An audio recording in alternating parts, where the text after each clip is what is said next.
നമ്മളിന്ന് പുതിയ SCERT 7ാം class basic സയൻസിലെ ചാപ്റ്റേഴ്സാണ് നോക്കാൻ പോകുന്നത്. അതിൽ ഫസ്റ്റ് ചാപ്റ്റർ വിളയിക്കാൻ 100 മേനി. ഇതിൽ പറയുന്നത് നമ്മളെങ്ങനെ വിത്ത് സെലക്ട് ചെയ്യണം, ചെടി എങ്ങനെ മുളപ്പിക്കണം, ആ ഒരു കാര്യങ്ങളൊക്കെയാണ് പറയുന്നത്. നമുക്ക് ആവശ്യമുള്ള കാര്യങ്ങൾ മാത്രം നോക്കിയാൽ മതി. ഇപ്പോൾ ഒരു ചെടിയുടെ മധ്യകാലഘട്ടത്തിൽ ഉണ്ടാകുന്ന മൂപ്പെത്തിയ ഫലത്തിൽ നിന്നാണ് വിത്തെടുക്കേണ്ടതെന്ന് പറയുന്നുണ്ട്. അപ്പോൾ ഏത് കാലഘട്ടത്തിൽ നിന്നാണ് വിത്ത് തിരഞ്ഞെടുക്കേണ്ടത്? ആ ചെടിയുടെ മധ്യകാലത്ത് ഉണ്ടാകുന്ന മൂപ്പെത്തിയ ഫലത്തിൽ നിന്നാണ് വിത്തെടുക്കേണ്ടത്.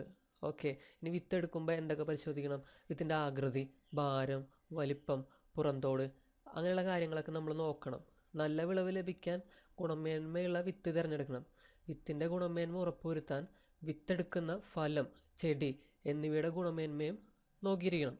ഓക്കെ, ഇനി നമ്മൾ വിത്ത് ഉപയോഗിച്ച് മാത്രമാണോ സസ്യങ്ങൾ ഉണ്ടാക്കുന്നത്? അല്ല. വേര്, തണ്ട്, ഇല, പൂകാണ്ഡം എന്നീ ഭാഗങ്ങളിൽ നിന്നും പുതിയ സസ്യങ്ങൾ ഉണ്ടാകുമെന്ന് മനസ്സിലായില്ലേ? ഇവിടെ കണ്ടില്ലേ, ഇല മുളച്ച് ഇവിടുന്ന് ആണ് ചെടി ഉണ്ടാകുന്നത്. ഓക്കെ, അങ്ങനെ പല പല ഭാഗങ്ങളിൽ നിന്നും പുതിയ സസ്യങ്ങൾ ഉണ്ടാകുന്നുണ്ട്. അതിനെയാണ് കായിക പ്രജനനം എന്ന് പറയുന്നത്. ഒരു സസ്യത്തിൻ്റെ കായിക ഭാഗങ്ങളായ വേര്, തണ്ട്, ഇല, ഭൂകാണ്ഡം എന്നിവയിൽ നിന്ന് പുതിയ തൈകൾ ഉണ്ടാകുന്ന പ്രക്രിയയാണ് കായിക പ്രജനനം. ഇതൊരു അലൈംഗിക പ്രത്യുൽപാദനമാണ്. വിത്തുകൾ ഉണ്ടാകുന്നത് ലൈംഗിക പ്രത്യുൽപാദനത്തിലൂടെയാണ്. വിത്ത് മുളച്ചും തൈകൾ ഉണ്ടാകുമല്ലോ. ഓക്കെ, വിത്ത് മുളച്ചുണ്ടാകുന്ന ഒരു പ്രക്രിയ അല്ലെങ്കിൽ വിത്തുണ്ടാകുന്ന പ്രക്രിയ ലൈംഗിക പ്രത്യുൽപാദനം എന്ന് പറയുന്ന പ്രക്രിയയാണ്. ഇനി വിത്തല്ലാതെ ഒരു ചെടി കായിക ഭാഗങ്ങളിൽ നിന്ന് വരികയാണെങ്കിൽ കായിക പ്രജനനം. ഓക്കെ, മുരിങ്ങയുടെ കേസിലാവുമ്പോൾ ഇത് രണ്ട് കാര്യങ്ങളിലും നടക്കും. വിത്ത് മുളച്ചും അതുപോലെ കായിക ഭാഗങ്ങളിൽ നിന്നും ഉണ്ടാകുന്നുണ്ട്. മുരിങ്ങയിൽ വിത്ത് മുളച്ചും കമ്പ് മുറിച്ച് നട്ടും പുതിയ തൈച്ചെടികൾ ഉണ്ടാക്കുന്നുണ്ടല്ലോ. ഇതുപോലെ ലൈംഗിക പ്രത്യുൽപാദനം വഴിയും കായിക പ്രജനനം വഴിയും പുതിയ തലമുറയെ സൃഷ്ടിക്കുന്ന സസ്യങ്ങളൊക്കെ ഉണ്ട്. ഇപ്പോൾ ശീമക്കൊന്ന അങ്ങനെ ഒരു എക്സാമ്പിളാണ്. ഇതൊക്കെ ജസ്റ്റ് ഇങ്ങനെ കേട്ട് പോയാൽ മതി. ഓക്കെ, ഇനി പല പല രീതിയിലൂടെ സസ്യങ്ങൾ മുളപ്പിച്ചെടുക്കുന്ന രീതികളാണ്. അതിൽ ഫസ്റ്റ് പതിവയ്ക്കൽ അല്ലെങ്കിൽ ലെയറിങ്. പേര, സപ്പോട്ട, ചാമ്പ, ബദാം, അത്തി തുടങ്ങിയ സസ്യങ്ങളിൽ മാതൃസസ്യത്തിൻ്റെ കമ്പുകളിൽ വേര് മുളപ്പിച്ച ശേഷം ആ ഭാഗം മുറിച്ച് നട്ട് പുതിയ തൈകൾ ഉണ്ടാക്കുന്ന വിധമാണ് പതിവയ്ക്കൽ അല്ലെങ്കിൽ ലെയറിങ്.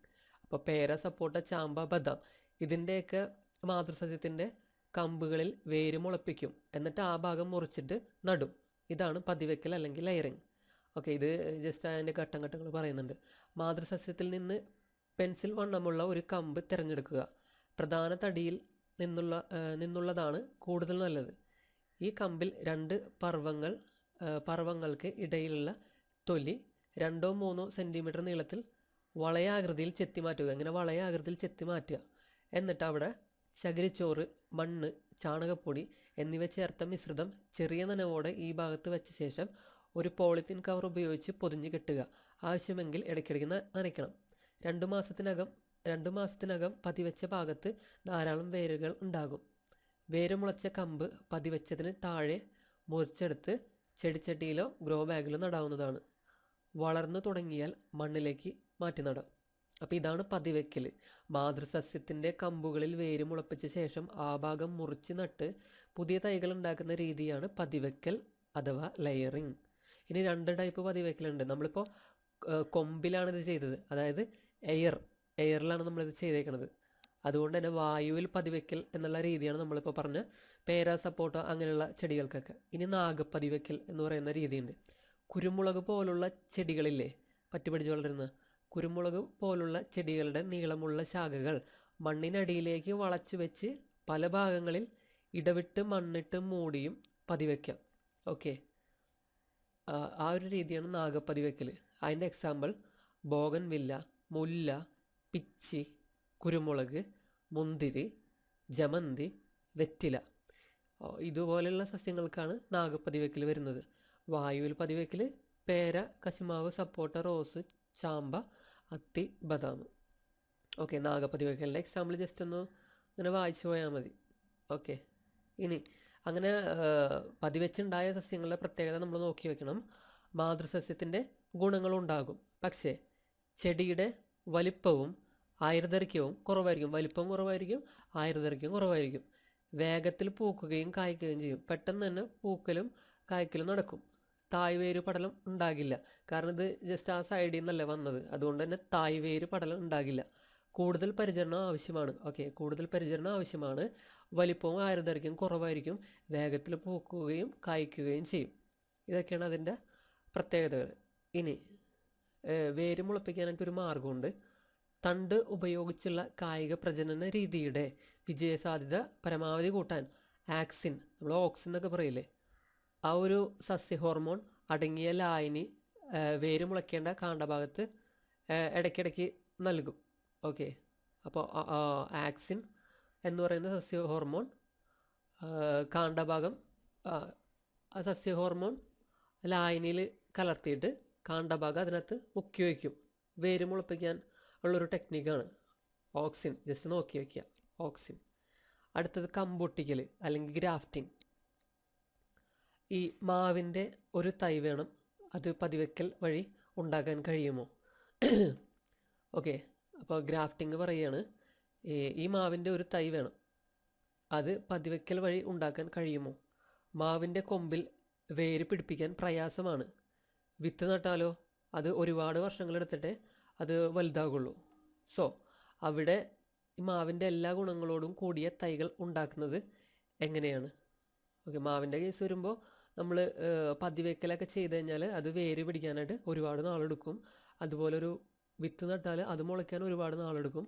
സോ അവിടെ ഗ്രാഫ്റ്റിംഗ്, കമ്പൊട്ടിക്കൽ എന്ന് പറയുന്ന സെറ്റപ്പാണ് നമ്മൾ യൂസ് ചെയ്യുന്നത്. ഇപ്പം നാടൻ മാവിൻ്റെ ഗുണങ്ങൾ താരതമ്യേന നമ്മുടെ നാട്ടിലുള്ളതാണ്. ചെറിയ മാങ്ങ, പുളിയോ മധുരമോ ഉണ്ടാകാം, നാട്ടിൽ നന്നായിട്ട് വളരും, പ്രത്യേക പരിചരണം ആവശ്യമില്ല. ഇനി നീലം മാവാണെങ്കിൽ വലിയ മാങ്ങ, മധുരമുള്ള മാങ്ങ നമ്മുടെ നാട്ടിൽ അത്ര നന്നായിട്ട് വളരില്ല, പരിചരണം നന്നായിട്ട് വേണം. അപ്പം നമ്മൾ ഇതിനെയും കൂടി ചേർത്തിട്ടാണ് എന്താ പറയുക, ഗ്രാഫ്റ്റിങ്ങിലൂടെ പുതിയ മാവ് ക്രിയേറ്റ് ചെയ്യാൻ പോകുന്നത്. ഓക്കെ, അങ്ങനെ വരുമ്പോൾ നമ്മുടെ നാട്ടിലുള്ള മാവിലാണ് വേറൊരു ടൈപ്പ് മാവ് ഗ്രാഫ്റ്റ് ചെയ്യാൻ പോകുന്നത്. അപ്പം പെട്ടെന്ന് നന്നായിട്ട് വളരുകയും ചെയ്യും, ആ പറയുന്ന മാങ്ങ ലഭിക്കുകയും ചെയ്യും. ഓക്കെ, കമ്പൊട്ടിക്കൽ 6 മാസം മുതൽ 1 വർഷം വരെ പ്രായമുള്ള ഒരു മൂവാണ്ടൻ മാവിൻ്റെ തൈ തിരഞ്ഞെടുക്കുക. വേരോട് കൂടിയ ഈ ചെടിയെ, ഇതൊക്കെ നോക്കി വെക്കണം, വേരോട് കൂടിയ ഈ ഒരു ചെടിയെ റൂട്ട് സ്റ്റോക്ക് എന്ന് പറയും. റൂട്ട് സ്റ്റോക്ക് എന്ന് പറയും. നല്ല കായ്ഫലമുള്ള നീലം മാവിൻ്റെ, ഇത് പുറത്തുനിന്നുള്ള മാവാണ്, നീലം മാവിൽ നിന്ന് റൂട്ട് സ്റ്റോക്കിൻ്റെ അതേ വണ്ണമുള്ള ഒരു കമ്പ് മുറിച്ചെടുക്കുക. ഇതിനെ സയൺ എന്ന് പറയും. ഓക്കെ, അപ്പോൾ നമ്മൾ ആ നീലമാവിൻ്റെ ചേർക്കാൻ പോകുന്ന കമ്പിന് സയൺ എന്നാണ് പറയുന്നത്. ഓക്കെ, പുതിയ മുകുളങ്ങൾ വരാൻ തുടങ്ങിയ കമ്പാണ് സയൻ ആയിട്ട് തിരഞ്ഞെടുക്കേണ്ടത്. ഓക്കെ, ഇത് കണ്ടില്ലേ? കമ്പൊട്ടിക്കാനായി റൂട്ട് സ്റ്റോക്കിൻ്റെ അടിവശത്ത് നിന്നും 15 സെൻറ്റിമീറ്റർ മുകളിൽ വെച്ച് മുറിക്കണം. റൂട്ട് സ്റ്റോക്കിൻ്റെ ഈ ഭാഗത്ത് നടുവിൽ കത്തി ഉപയോഗിച്ച് 4 സെൻറ്റിമീറ്റർ നീളത്തിൽ താഴേക്ക് മുറിക്കുക. സയണിൻ്റെ അടിഭാഗം 2 വശവും ചിത്രത്തിൽ കാണുന്ന പോലെ ചരിച്ച് ചെത്തണം. ഇത് നമ്മൾ ചെയ്ത് നോക്കിയിട്ടുണ്ടാവും ചെറുപ്പത്തിൽ. ഓക്കെ, റൂട്ട് സ്റ്റോക്കിൻ്റെ ഉണ്ടാക്കിയ വിടവിലേക്ക് സയൻ തിരികെ വെച്ച് പോളിത്തീൻ ടേപ്പ് ഉപയോഗിച്ച് ചുറ്റിയെടുക്കണം. സയൻ സ്റ്റോക്കിനോട് ഒട്ടി വളർന്നു കഴിഞ്ഞാൽ ചെടി സൗകര്യപ്രദമായ സ്ഥലത്തേക്ക് മാറ്റി നടാം. അപ്പോൾ ഇതാണ് ഗ്രാഫ്റ്റിംഗ് അഥവാ കമ്പൊട്ടിക്കൽ, മാവിൻ്റെ കേസിൽ നമ്മൾ ചെയ്തത്. ഗുണമേന്മയുള്ള ഒരു സസ്യത്തിൻ്റെ കമ്പ് അതേ വർഗത്തിൽപ്പെട്ട വേരോടുകൂടിയ മറ്റൊരു സസ്യത്തിൽ ഒട്ടിച്ചു ചേർത്ത് മികച്ച ഇനം തൈ ഉൽപ്പാദിപ്പിക്കുന്ന രീതിയാണ് കമ്പൊട്ടിക്കൽ അഥവാ ഗ്രാഫ്റ്റിംഗ്. ഒട്ടിക്കാനായി തിരഞ്ഞെടുക്കുന്ന വേരോടുകൂടിയ സസ്യമാണ് റൂട്ട് സ്റ്റോക്ക്. ഏത് കമ്പാണോ ഒട്ടിക്കുന്നത് ആ കമ്പിനെ നമ്മൾ സയൺ എന്ന് പറയും. ഇത് ജസ്റ്റ് പോയിന്റ് നോക്കി വയ്ക്കുക. ഓക്കെ, അങ്ങനെ വരുന്ന നമ്മുടെ മാവാണെങ്കിൽ വേഗത്തിൽ പൂക്കുകയും കായ്ക്കുകയും ചെയ്യും. ഇതൊക്കെ ജസ്റ്റ് കേട്ടാൽ മതി. ഇനി അടുത്തൊരു സെറ്റപ്പാണ് മുകുളം ഒട്ടിക്കൽ. നമ്മൾ കമ്പ് ഒട്ടിച്ചതിന് പകരം മുകുളമാണ് വെക്കുന്നതെങ്കിലോ അതിനെ ബഡ്ഡിങ് അഥവാ മുകുളം ഒട്ടിക്കൽ എന്ന് പറയും. ഓക്കെ, ഇവിടെ കമ്പിന് പകരം മികച്ച ഇനം റബ്ബറിൻ്റെ മുകുളങ്ങളാണ് സയണായി എടുക്കുന്നത്. ഓക്കെ, ഗുണമേന്മയുള്ള ഒരു സസ്യത്തിൻ്റെ മുകുളം അതേ വർഗത്തിൽപ്പെട്ട വേരോടുകൂടിയ മറ്റൊരു സസ്യത്തിൽ ഒട്ടിച്ചു ചേർത്ത് മികച്ച നടീൽ വസ്തു ഉണ്ടാക്കുന്ന രീതിയാണ് മുകുളം ഒട്ടിക്കൽ. ഓക്കെ, ഇതിൻ്റെ സ്റ്റെപ്പുകൾ പറഞ്ഞിട്ടുണ്ട്, സെയിം സ്റ്റെപ്പ് തന്നെ. ഓക്കെ, ഇനി വർഗസങ്കരണം, അതായത് ഹൈബ്രിഡായിട്ടുള്ള കുറച്ചും കൂടി നല്ല സസ്യം തൈകൾ ഉണ്ടാക്കുന്ന വിധമാണ്. ഓക്കെ, ഇവിടെ 2 സ്റ്റെപ്പ് പറയുന്നുണ്ട്. സ്വപരാഗണം, പരപരാഗണം. ഇത് പരാഗണത്തിൻ്റെ 2 സ്റ്റെപ്പുകളാണ്. ഇനി കൃത്രിമ പരാഗണം. കൃത്രിമ പരാഗണം വഴിയാണ് നമ്മൾ ഈ ഹൈബ്രിഡ് ചെയ്തെടുക്കുന്നത്. കൃത്രിമ പരാഗണം നടത്തുന്ന സ്റ്റെപ്പുകളാണ്. സ്വപരാഗണം തടയുന്നതിന് വേണ്ടിയിട്ട് അതിലത്തെ കേസരങ്ങൾ മുറിച്ചു മാറ്റും. ഇനി ഈ പൂവിൽ മറ്റു പൂക്കളിൽ നിന്നുള്ള പരാഗരേണുക്കൾ എത്താതിരിക്കാൻ പൂ പൊതിഞ്ഞു കെട്ടും. എന്നിട്ട് മാനുവലായിട്ട് അവിടെ കൊണ്ടുപോയിട്ട് നിക്ഷേപിക്കും. ഈ സ്റ്റെപ്പൊക്കെ ജസ്റ്റ് ഇങ്ങനെ കേട്ടാൽ മതി. ഓക്കെ, ജസ്റ്റ് ഞാൻ വായിക്കാം. സ്വപരാഗണം തടയുന്നതിന് കൃത്രിമ പരാഗണം നടത്തേണ്ട പൂവിലെ കേസരങ്ങൾ മുറിച്ചു മാറ്റുന്നു. ഈ പൂവിൽ മറ്റു പൂക്കളിൽ നിന്നുള്ള പരാഗരേണുക്കൾ എത്താതിരിക്കാൻ പൂവ് പൊതിഞ്ഞു കെട്ടുന്നു. ഇതേ ഇനത്തിൽപ്പെട്ട വ്യത്യസ്ത ഗുണങ്ങളുള്ള ചെടിയിലെ പൂവിൽ നിന്ന് പരാഗരേണുക്കൾ ബ്രഷിൽ ശേഖരിക്കുന്നു. ശേഖരിച്ച പരാഗരേണുക്കൾ കൃത്രിമ പരാഗണം നടത്തേണ്ട പൂവിൻ്റെ പരാഗണ സ്ഥലത്ത് പതിപ്പിക്കുന്നു. മറ്റു പൂക്കളിൽ നിന്നുള്ള പരാഗണം തടയുന്നതിനായി ഈ പൂവ് വീണ്ടും പൊതിഞ്ഞു കെട്ടുന്നു. ഇതാണ് കൃത്രിമ പരാഗണം. ഇനി വർഗസങ്കരണം. ഒരേ വർഗത്തിൽപ്പെട്ടതും വ്യത്യസ്ത ഗുണങ്ങൾ ഉള്ളതുമായ 2 ചെടികൾ തമ്മിൽ കൃത്രിമ പരാഗണം നമ്മളിപ്പോൾ ചെയ്തില്ലേ, കൃത്രിമ പരാഗണം നടത്തി 2ൻ്റെയും ഗുണങ്ങൾ ചേർന്ന പുതിയ വിത്തുകൾ ഉൽപ്പാദിപ്പിക്കുന്ന രീതിയാണ് വർഗസങ്കരണം. ഇങ്ങനെ ഉണ്ടാക്കുന്ന വിത്തുകളിൽ നിന്ന് ഗുണമേന്മയുള്ള വിത്തുകൾ തിരഞ്ഞെടുക്കുന്നു. ഇവയാണ് സങ്കരയിനം വിത്തുകൾ. അതത്രയേ ഉള്ളൂ. ഇത് സങ്കരയിനം വിത്തുകളാണ്. ഇത് നമ്മൾ എന്തായാലും പഠിച്ചിരിക്കണം. മുളകിൻ്റെ സങ്കരയിനം വിത്ത് ഉജ്ജ്വല, ജ്വാലാമുഖി. ഈ ജ്വലിക്കുന്നതൊക്കെ നമ്മൾ പച്ചമുളകൊക്കെ കഴിച്ചാൽ നമ്മളിങ്ങനെ എരിഞ്ഞിട്ടിങ്ങനെ ജ്വലിച്ച് നിൽക്കില്ലേ, അപ്പോൾ അതേപോലെ മുളക്, ഉജ്ജ്വല, ജ്വാലാമുഖി. ഇനി പയറിൻ്റെ 2 സങ്കരയിനങ്ങളാണ് ജ്യോതിക, ഭാഗ്യലക്ഷ്മി. ഓക്കെ, ജ്യോതിക, ഭാഗ്യലക്ഷ്മി. ഓക്കെ, ഇതെന്തായാലും പഠിച്ച് വയ്ക്കുക. പയറിൻ്റെ ജ്യോതിക, ഭാഗ്യലക്ഷ്മി, ജ്യോതിക, ഭാഗ്യലക്ഷ്മി. ഓക്കെ, നെല്ല്, പവിത്ര, അന്നപൂർണ. ഓക്കെ, നെല്ലിൻ്റെയൊക്കെ കൂടുതലായിട്ടും ഗേൾസിൻ്റെ നെയ്മായിരിക്കും പവിത്ര, അന്നപൂർണ. പിന്നെ കുറച്ച് മലയാളം നാളുകളില്ലേ, അതൊക്കെ നെല്ലിലാണ് പെടുക. ഓക്കെ, ഇനി തെങ്ങ്, ചന്ദ്രലക്ഷ, ചന്ദ്രശങ്കര. ഇതൊക്കെ ഒരുപാട് കേട്ടിട്ടുണ്ടാവും. ഇനി വെണ്ട, സൽകീർത്തി, കിരൺ, അർക്ക. അങ്ങനെയൊക്കെ കുറേ സങ്കരയിനങ്ങൾ വരുന്നുണ്ട്. അപ്പോൾ വെണ്ടയുടെ സൽകീർത്തി, കിരൺ, സൽകീർത്തി, കിരൺ, കീർത്തി, കിരൺ. ഓക്കെ, ഇത് എന്തായാലും പഠിച്ചു വയ്ക്കുക. ഇനി നമ്മുടെ ഗവേഷണ കേന്ദ്രങ്ങളാണ് കേരള കാർഷിക സർവകലാശാല, മണ്ണൂത്തി, തൃശ്ശൂർ. ഇതെല്ലാവർക്കും അറിയാം. കേരളത്തിലെ ഏറ്റവും പ്രധാനപ്പെട്ട കാർഷിക ഗവേഷണ കേന്ദ്രമാണ് കേരള കാർഷിക സർവകലാശാല. ഓക്കെ, ഇവിടെ വിവിധ ഇനം വിളകൾ, മൃഗങ്ങൾ, പക്ഷികൾ എന്നിവയൊക്കെ ഉണ്ടാകുന്നുണ്ട്. ഓക്കെ, ഇനി കേന്ദ്ര കിഴങ്ങുവിള ഗവേഷണ കേന്ദ്രം ശ്രീകാര്യം, തിരുവനന്തപുരം. ഇതും അറിയാം. Okay, rubber research institute Kottayam. Kottayam എന്ന് പറയുമ്പോൾ തന്നെ റബ്ബറാണ്. ഓക്കെ, കേന്ദ്ര തോട്ടവിള ഗവേഷണ കേന്ദ്രം കാസർഗോഡ്. കേന്ദ്ര തോട്ടവിള ഗവേഷണ കേന്ദ്രം. തോട്ടം എന്നൊക്കെ പറയുമ്പോൾ തെങ്ങ്, കവുങ്ങ്, കൊക്കോ തുടങ്ങിയവയാണ് ഇവിടെ കാസർഗോഡ് ചെയ്യുന്നത്, ഗവേഷണം നടത്തുന്നത്. ഓക്കെ, ഈ ചാപ്റ്റർ ഇത്രയേ ഉള്ളൂ. ഓക്കെ, ഇനി MS സ്വാമിനാഥനെ കുറിച്ച് പറയാം. ഡോക്ടർ MS സ്വാമിനാഥൻ ഇന്ത്യയിലെ ഹരിത വിപ്ലവത്തിൻ്റെ പിതാവ് എന്നറിയപ്പെടുന്ന ശാസ്ത്രജ്ഞനാണ്. ഓക്കെ, അത്യുൽപാദന ശേഷിയുള്ള വിത്തുകൾ വികസിപ്പിക്കുകയും കർഷകർക്കിടയിൽ പ്രചരിപ്പിക്കുകയും അതുവഴി ഭക്ഷ്യോൽപാദന മേഖലയിൽ കുതിച്ചുചാട്ടം സാധ്യമാക്കുകയും ചെയ്തു. തെക്ക് കിഴക്കൻ ഏഷ്യയിലെ മിക്ക രാജ്യങ്ങളെയും പട്ടിണിയിൽ നിന്ന് കരകയറ്റിയത് അദ്ദേഹത്തിൻ്റെ പരിശ്രമങ്ങളായിരുന്നു. മാക്സിസെ, വേൾഡ് ഫുഡ് പ്രൈസ്, പത്മഭൂഷൺ എന്നീ പുരസ്കാരങ്ങൾ ലഭിച്ചിട്ടുണ്ട്. അപ്പോൾ MS സ്വാമിനാഥനെ കുറിച്ച് നോക്കി വയ്ക്കുക, ചിലപ്പോൾ ചോദിക്കാം. ഓക്കെ, ഇനി ജൈവവളങ്ങളും രാസവളങ്ങളും തമ്മിലുള്ള വ്യത്യാസം. ഇത് നമുക്ക് കേട്ടാൽ തന്നെ നമുക്ക് മനസ്സിലാക്കാൻ പറ്റും. ജൈവ വസ്തുക്കളിൽ നിന്ന് ജൈവവളങ്ങൾ ഉണ്ടാക്കുന്നു. കൂടുതൽ അളവിൽ ഉപയോഗിക്കേണ്ടി വരും. മണ്ണിന് ദോഷമില്ല. ഒരു നിശ്ചിത ഘടകം മാത്രമായിട്ട് നമുക്ക് നൽകാൻ കഴിയില്ല. മിക്സഡ് ആയിരിക്കും. അതിൽ നിന്ന് നൈട്രജൻ മാത്രം കൊടുക്കുക, അല്ലെങ്കിൽ മറ്റേ പൊട്ടാസ്യം മാത്രം കൊടുക്കുക, അങ്ങനെയൊന്നും സാധിക്കില്ല. ജൈവവളങ്ങൾ മിക്സഡ് ആയിരിക്കും. അതുകൊണ്ട് നിശ്ചിത ഘടകം മാത്രമായിട്ട് നൽകാൻ കഴിയില്ല. ഇനി രാസവളം. രാസവസ്തുക്കൾ ഉപയോഗിച്ച് വ്യാവസായികമായി നിർമ്മിക്കുന്നു. കുറഞ്ഞ അളവിൽ കൊടുത്താൽ മതി. അമിതമായ ഉപയോഗം മണ്ണിൻ്റെ ഘടനയെ നശിപ്പിക്കും. ആവശ്യമുള്ള ഘടകം മാത്രമായിട്ട് നമുക്ക് കൊടുക്കാൻ പറ്റും. ഇതാണ് രാസവളത്തിൻ്റെ പ്രത്യേകത. ഇനി ജൈവവളത്തിൻ്റെ പ്രത്യേകത എന്താണെന്ന് വെച്ചാൽ ജൈവവളം ദോഷം ഉണ്ടാക്കുന്നില്ല. ഓക്കെ, ഈ ജൈവവളം കൂടുതലും രാസവളം കുറവും ഉപയോഗിക്കുന്ന സമ്മിശ്ര വളപ്രയോഗം ആണ് നമ്മുടെ നാട്ടിൽ ഇപ്പോൾ ചെയ്യുന്നത്. ജൈവവളം കുറേ കൊടുക്കും, അതിൽ കുറച്ച് രാസവളം കൂടി മിക്സ് ചെയ്തിട്ട് സമ്മിശ്ര വളപ്രയോഗമാണ് നമ്മുടെ നാട്ടിൽ നിന്ന് നിലനിൽക്കുന്നത്. ഓക്കെ, വിളവ് മെച്ചപ്പെടുത്താനായി ജീവാണുവളങ്ങളും കർഷകർ ഉപയോഗിക്കുന്നുണ്ട്. അപ്പോൾ എന്താണ് ജീവാണുവളം? സൂക്ഷ്മജീവികളെ ഉപയോഗപ്പെടുത്തിയുള്ള വളപ്രയോഗ രീതിയാണ് ജീവാണു വളപ്രയോഗം. ജീവികളാണ് സ്യൂഡോമോണസ്, അസോസ്പൈറില്യം എന്നീ ജീവാണു വളങ്ങൾക്ക് ഉദാഹരണങ്ങളാണ്. അപ്പോൾ സ്യൂഡോമോണസും അസോസ്പൈറില്യം ജീവാണു വളങ്ങൾക്ക് ഉദാഹരണങ്ങളാണ്. മൈക്രോബിയൽ ഫെർട്ടിലൈസേഴ്സാണ് ഈ സ്യൂഡോമോണസും അസോസ്പൈറില്യം. ഓക്കെ, ഇവിടെ കുറച്ച് പേരുടെ അനുഭവങ്ങൾ പറയുന്നുണ്ട്. ഞാൻ നന്നായി രാസകീടനാശിനികൾ തളിക്കും, ഒറ്റ പ്രാണികൾ പോലും ഇല്ല ഇവിടെ. ഞാൻ പുകയില കഷായമാണ് തളിക്കുന്നത്, പ്രാണികൾ കുറേയൊക്കെ പോയി. ഇവിടെ പറയുന്നത് വിളക്കി കെണി വെച്ചും പ്രാണികളെ നശിപ്പിക്കാൻ കേട്ടോ.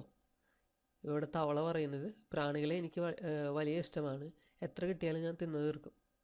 ജസ്റ്റ് കുട്ടികൾക്ക് വായിക്കാനുള്ള കാര്യങ്ങളാണ്. ഇനി കീടനിയന്ത്രണ മാർഗങ്ങൾ. ഓക്കെ, ജൈവ നിയന്ത്രണ മാർഗങ്ങളും യാന്ത്രിക നിയന്ത്രണ മാർഗങ്ങളും. എന്താണ് ജൈവ നിയന്ത്രണം?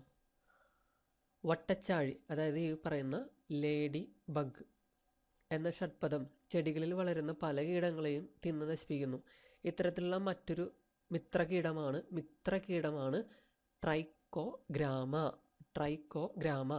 ഇതുപോലെ തവള, അരണ, ഓന്ത്, വണ്ട് തുടങ്ങിയ ജീവികൾ വിളകളെ ബാധിക്കുന്ന കീടങ്ങളെ തിന്ന് നശിപ്പിക്കുന്നു.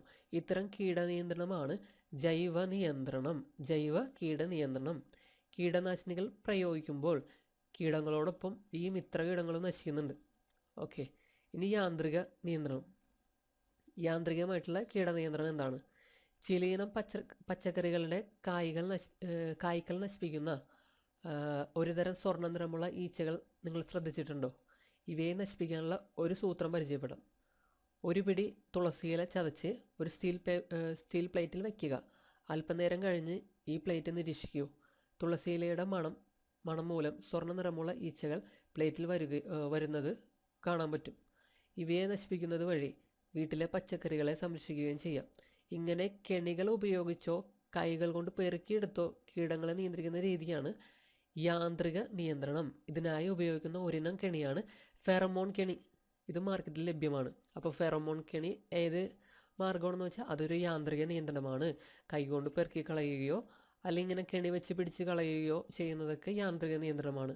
ജീവികളെ വെച്ച് നിയന്ത്രിക്കുന്നത് ജൈവ നിയന്ത്രണമാണ്. ഓക്കെ, കീടനാശിനികൾ 2 തരമാണ് നമുക്കറിയാം, രാസകീടനാശിനി, ജൈവ കീടനാശിനി. ഓക്കെ, ഇനി നിർമ്മിത ബുദ്ധിയും കൃഷിയും. നിർമ്മിത ബുദ്ധി ഉപയോഗിച്ച് കീടങ്ങളെ കണ്ടെത്തി ലേസർ ഉപയോഗിച്ച് നശിപ്പിക്കുന്ന സാങ്കേതിക വിദ്യ ഇന്ന് ഉപയോഗിച്ചു വരുന്നു.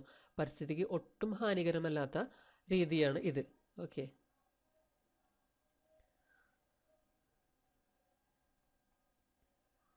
ഇനി കുറച്ച്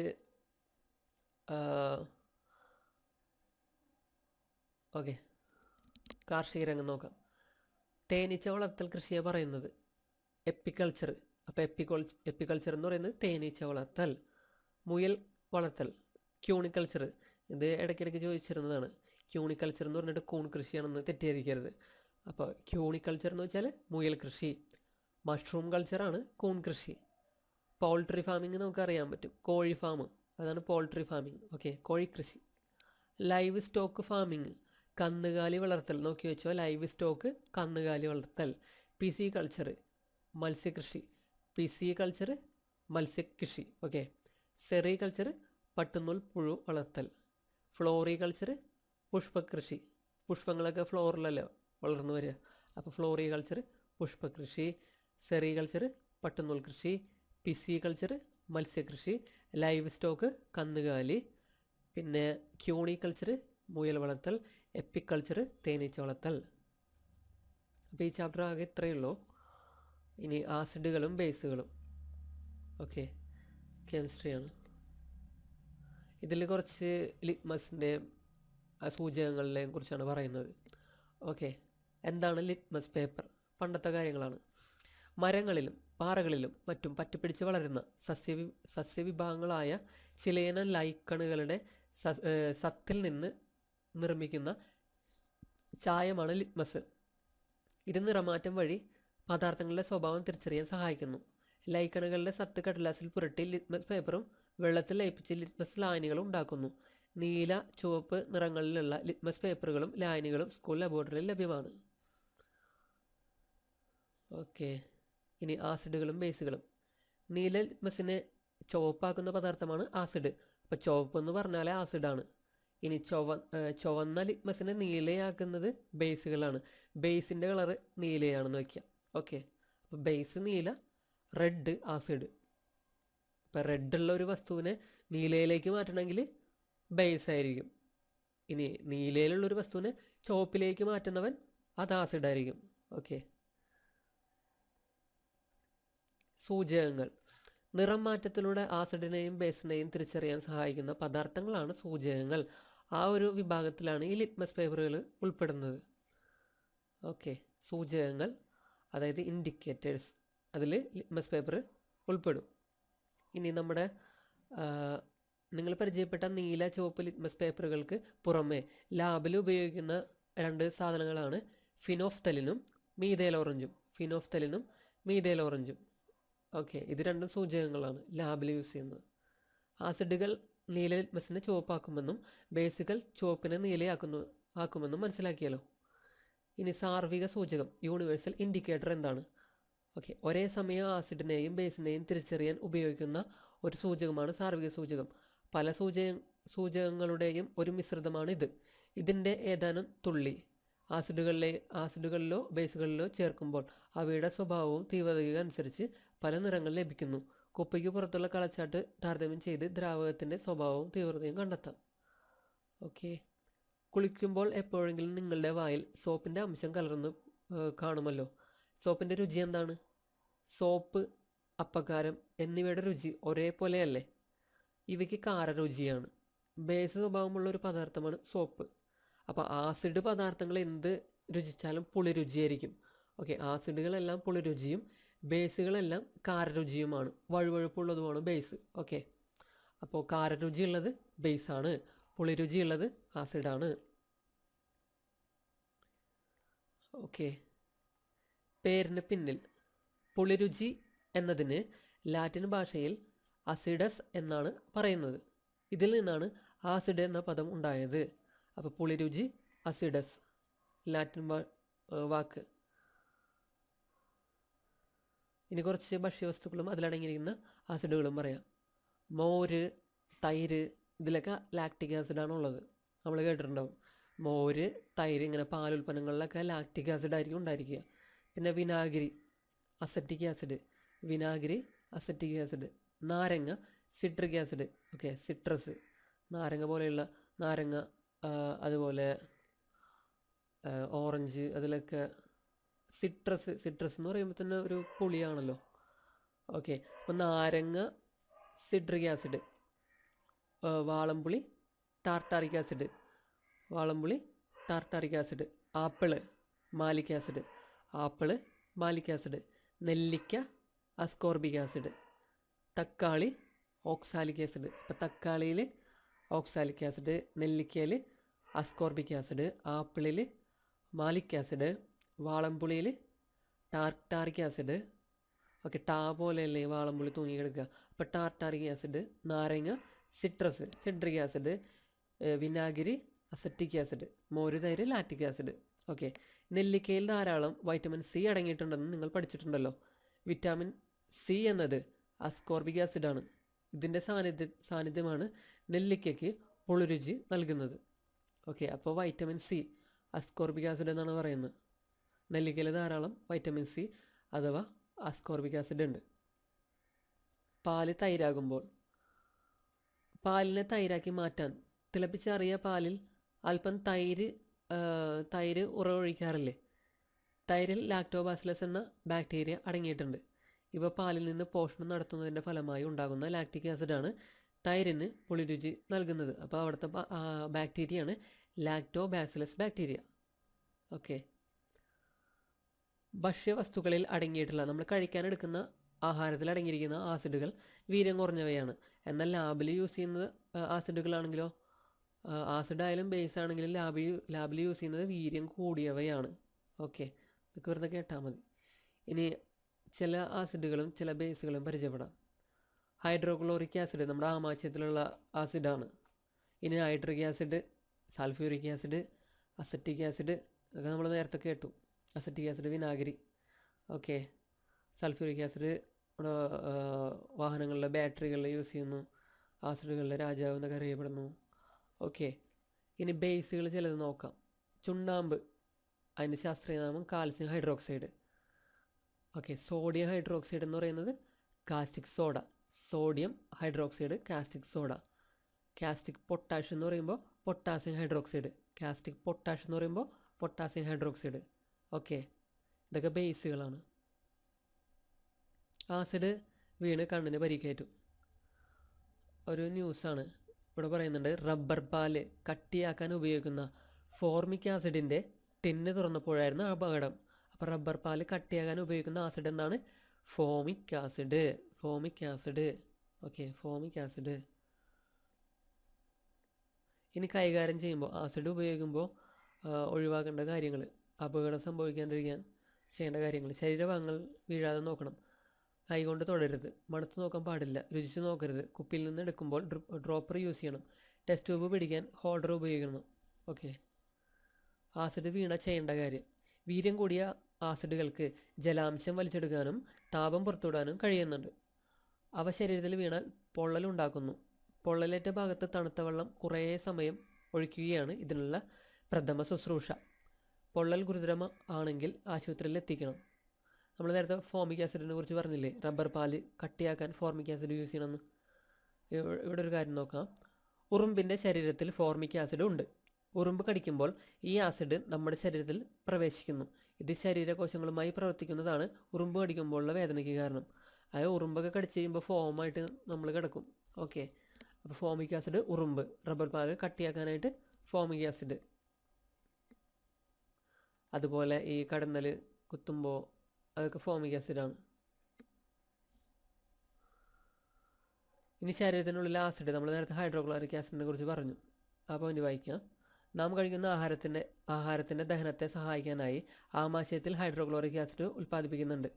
ചിലരിൽ ഇതിൻ്റെ ഉൽപ്പാദനം കൂടുതലായതിൻ്റെ ഫലമായി ഉണ്ടാകുന്ന രോഗാവസ്ഥയാണ് അസിഡിറ്റി.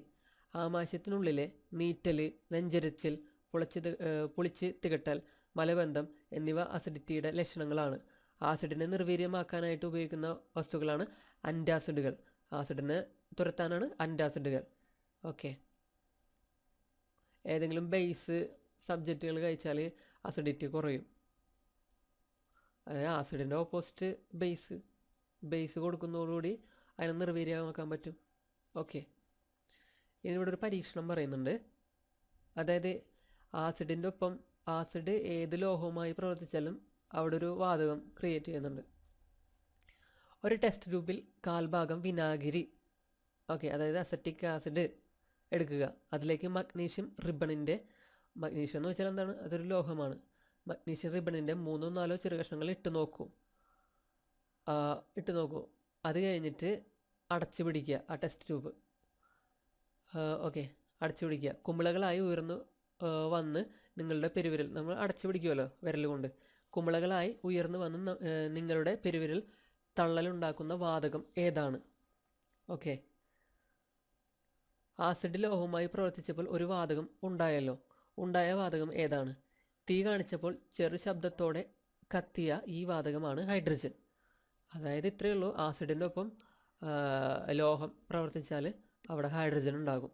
ഓക്കെ, ആസിഡ് ലോഹവുമായി പ്രവർത്തിക്കുമ്പോൾ ഹൈഡ്രജൻ ഉണ്ടാകുന്നു. കത്തുന്ന വാതകമാണ് ഹൈഡ്രജൻ. ഹൈഡ്രജനെ കുറിച്ച് വായിക്കാം. ഹൈഡ്രജൻ കണ്ടുപിടിച്ചത് ഹെൻറി കാവൻഡിഷ് എന്ന ബ്രിട്ടീഷ് ശാസ്ത്രജ്ഞനാണ്. ഏറ്റവും ഭാരം കുറഞ്ഞ വാതകമാണ് ഹൈഡ്രജൻ. അതിനാൽ ഹൈഡ്രജൻ നിറച്ച ബലൂണുകൾ ഉയർന്നു പൊങ്ങും. റോക്കറ്റുകളിൽ ഇന്ധനമായി ഹൈഡ്രജൻ ഉപയോഗിക്കുന്നു. ഹൈഡ്രജൻ ഇന്ധനമായി ഉപയോഗിക്കുന്ന മോട്ടോർ വാഹനങ്ങളും ഇന്ന് നിലവിലുണ്ട്. ഈ പോയിന്റ് നോക്കുക. 2023 സെപ്റ്റംബറിൽ ന്യൂഡൽഹിയിൽ പരീക്ഷണാർത്ഥം ഒരു ഹൈഡ്രജൻ ബസ് നിരത്തിലിറങ്ങിക്കഴിഞ്ഞു. അപ്പോൾ ന്യൂഡൽഹിയിൽ ഹൈഡ്രജൻ ബസ് വന്നിട്ടുണ്ട്. അപ്പോൾ ഹൈഡ്രജൻ ബസ് ഇന്ത്യയിൽ എവിടെ വന്നതെന്ന് വെച്ചാൽ ന്യൂഡൽഹിയിലാണ്. ജലം ഉൽപ്പാദിപ്പിക്കുന്നത് എന്നാണ് ഹൈഡ്രജൻ എന്ന പദത്തിൻ്റെ അർത്ഥം. ഹൈഡ്രജൻ ഓക്സിജനുമായി പ്രവർത്തിച്ചാൽ ഉണ്ടാകുന്നത് ജലമാണ്. അതായത് H2O, ഹൈഡ്രജനും ഓക്സിജനും കൂടി ചേർന്നാൽ ജലമുണ്ടാകും. ഇനി ജലത്തെ വിഘടിച്ചാലോ ഹൈഡ്രജനും ഓക്സിജനും ലഭിക്കും. ഭാവിയുടെ ഊർജ്ജ വാഗ്ദാനമാണ് ഹൈഡ്രജൻ. ഭാവിയുടെ ഇന്ധനമാണ് ഹൈഡ്രജൻ. ഓക്കെ, ഇനി കുറച്ച് ആസിഡ് അതിൻ്റെ ഉപയോഗം ഇതൊന്നും നോക്കി വയ്ക്കണം. സൾഫ്യൂരിക് ആസിഡ് നമ്മൾ നേരത്തെ പറഞ്ഞു, വാഹനങ്ങളുടെ ബാറ്ററിയിൽ യൂസ് ചെയ്യും, രാസവള നിർമ്മാണത്തിന് യൂസ് ചെയ്യും. സിട്രിക് ആസിഡ് പാനീയങ്ങൾ, നമ്മൾ സിട്രസ് പറഞ്ഞില്ലേ, അത് പാനീയങ്ങൾ ഉണ്ടാക്കാൻ യൂസ് ചെയ്യും. ഇനി നൈട്രിക് ആസിഡ് നോക്കി വയ്ക്കുക, രാസവളം, പെയിൻറ്റ്, ചായങ്ങൾ എന്നിവ നിർമ്മിക്കാൻ നൈട്രിക് ആസിഡ് യൂസ് ചെയ്യും. രാസവളം, പെയിൻറ്റ്, ചായങ്ങൾ നിർമ്മിക്കാൻ നൈട്രിക് ആസിഡ് യൂസ് ചെയ്യും. ഇനി ടാനിക് ആസിഡ് നോക്കി വയ്ക്കണം.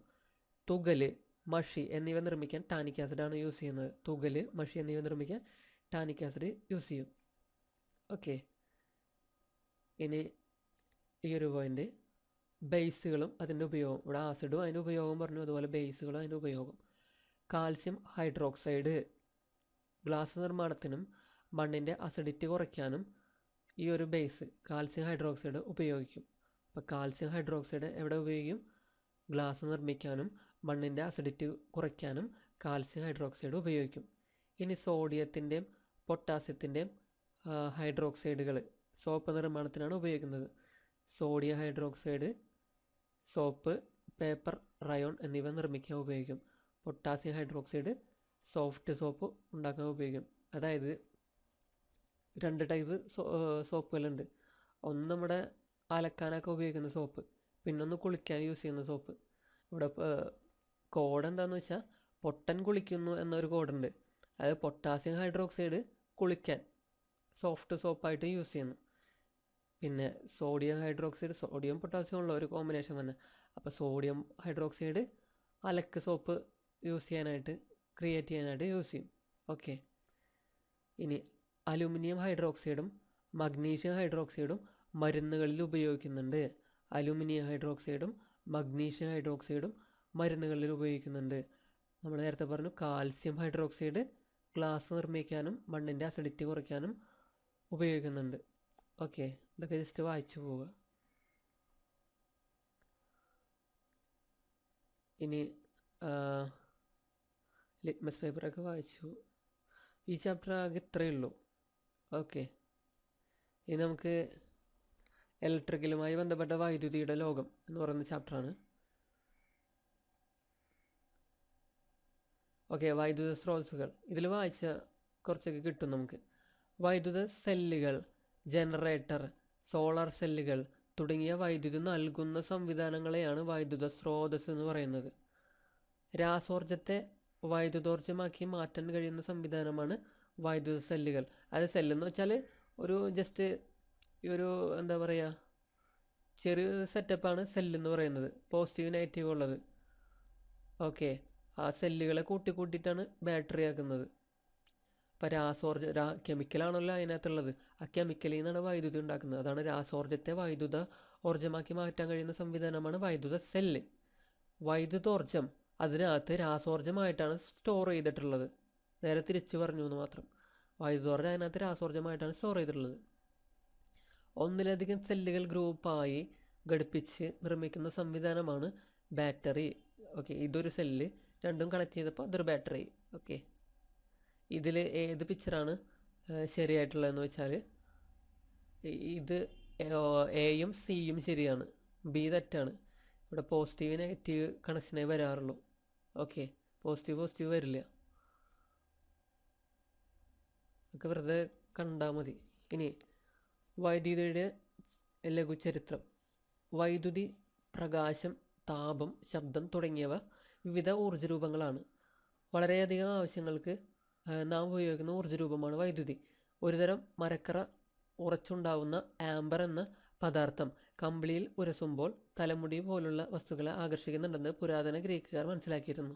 തുടർന്ന് അനേകം ആളുകൾ അനേക കാലം നടത്തിയ പരീക്ഷണങ്ങളുടെ ഫലമായാണ് ഇന്ന് കാണുന്ന രീതിയിൽ വൈദ്യുതി ഉൽപ്പാദനം അതുപോലെ ഉപയോഗം സാധ്യമായത്. ഇനി ഫുൾ ഫോമുകളാണ്. LED എന്ന് വെച്ചാൽ ലൈറ്റ് എമിറ്റിംഗ് ഡയോഡ്, ഒരു തരം ഡയോഡാണ്. അതിൽ നിന്ന് ലൈറ്റ് എമിറ്റ് ചെയ്യും, അതാണ് ലൈറ്റ് എമിറ്റിംഗ് ഡയോഡ്. അതിന് മുന്നേ വരെ നമ്മൾ LED ബൾബിന് മുന്നേ വരെ നമ്മൾ യൂസ് ചെയ്തതാണ് CFL ബൾബുകൾ. CFLൻ്റെ ഫുൾ ഫോം ചോദിച്ചാൽ കോമ്പാറ്റ് ഫ്ലൂറസെൻ്റ് ലാമ്പ്. നമ്മൾ പണ്ടൊരു ട്യൂബ് കണ്ടിട്ടില്ലേ, വട്ടത്തിലുള്ള ട്യൂബ്, അതിന് ഫ്ലൂറസെൻ്റ് ട്യൂബ് എന്നാണ് പറയുക. ഓക്കെ, അതിൻ്റെ കോമ്പാക്റ്റ് വെർഷൻ ആണ് കോമ്പാക്റ്റ് ഫ്ലൂറസെൻ്റ് ലാമ്പ് എന്ന് പറഞ്ഞിട്ട് ഈ ചെറിയ സൈസ്. അപ്പോൾ CFLൻ്റെ ഫുൾ ഫോം നോക്കി വയ്ക്കുക. ഇനി വൈദ്യുത സർക്യൂട്ടിനെ കുറിച്ച് ചിലപ്പോൾ ചോദിക്കാം. എന്താണ് ഓപ്പൺ സർക്യൂട്ട്, എന്താണ് ക്ലോസ്ഡ് സർക്യൂട്ട് എന്നൊക്കെ ചോദിക്കാം. വൈദ്യുത സ്രോതസ്സിൽ നിന്നും, അതായത് ബാറ്ററി അതുപോലുള്ള വൈദ്യുത സ്രോതസ്സിൽ നിന്ന് ഉപകരണത്തിലേക്ക് വൈദ്യുതി കടന്നു പോകുന്നതിനുള്ള ക്രമീകരണമാണ് വൈദ്യുത സർക്യൂട്ട്. ഒരു സർക്യൂട്ടിൽ ചുരുങ്ങിയത് വൈദ്യുത സ്രോതസ്സ്, ചാലക കമ്പി, ഒരു വൈദ്യുത ഉപകരണം എന്നിവ ഉണ്ടായിരിക്കും. അതായത് ഒരു ബാറ്ററി, പിന്നെ കേബിള്, പിന്നെ ഏതാണ് പ്രവർത്തിപ്പിക്കേണ്ടത്, ലാമ്പാണെങ്കിൽ ലാമ്പ്, അങ്ങനെ 3 കാര്യങ്ങളുണ്ടായിരിക്കും. ഇനി അടഞ്ഞ സർക്യൂട്ടും തുറന്ന സർക്യൂട്ടും ഞാൻ പറഞ്ഞില്ലേ, ഓപ്പൺ സർക്യൂട്ട് ക്ലോസ്ഡ് സർക്യൂട്ട് എന്താണ്. ഒരു സർക്യൂട്ട് പൂർത്തിയായിട്ടുണ്ടെങ്കിൽ അത് അടഞ്ഞ സർക്യൂട്ട് ആയിരിക്കും, അതായത് ക്ലോസ് ആയിരിക്കും അത്. ഇനി സർക്യൂട്ട് പൂർത്തിയായിട്ടില്ലെങ്കിൽ അത് ഓപ്പൺ സർക്യൂട്ട് ആയിരിക്കും, അതായത് തുറന്ന സർക്യൂട്ട് ആയിരിക്കും. അടഞ്ഞ സർക്യൂട്ടിൽ മാത്രമേ ഉപകരണങ്ങൾ പ്രവർത്തിക്കൂ. ഓക്കെ, ഇനി സ്വിച്ച് അറിയാലോ. ആവശ്യമുള്ളപ്പോൾ സർക്യൂട്ട് അടഞ്ഞതോ തുറന്നതോ ആക്കി മാറ്റാൻ ഉപയോഗിക്കുന്ന ഉപകരണമാണ് സ്വിച്ച്.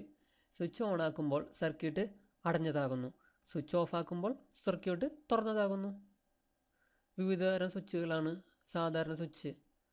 ഇത് 2 വേ സ്വിച്ച്, ഇതൊന്നും അങ്ങനെ ചോദിക്കില്ല, ജസ്റ്റ് കണ്ടു വെച്ചാൽ മതി. Bell switch, push button, sliding switch, main switch. Okay, ഇത് ജസ്റ്റ് ചെറിയൊരു ചാപ്റ്റർ ആണിത്.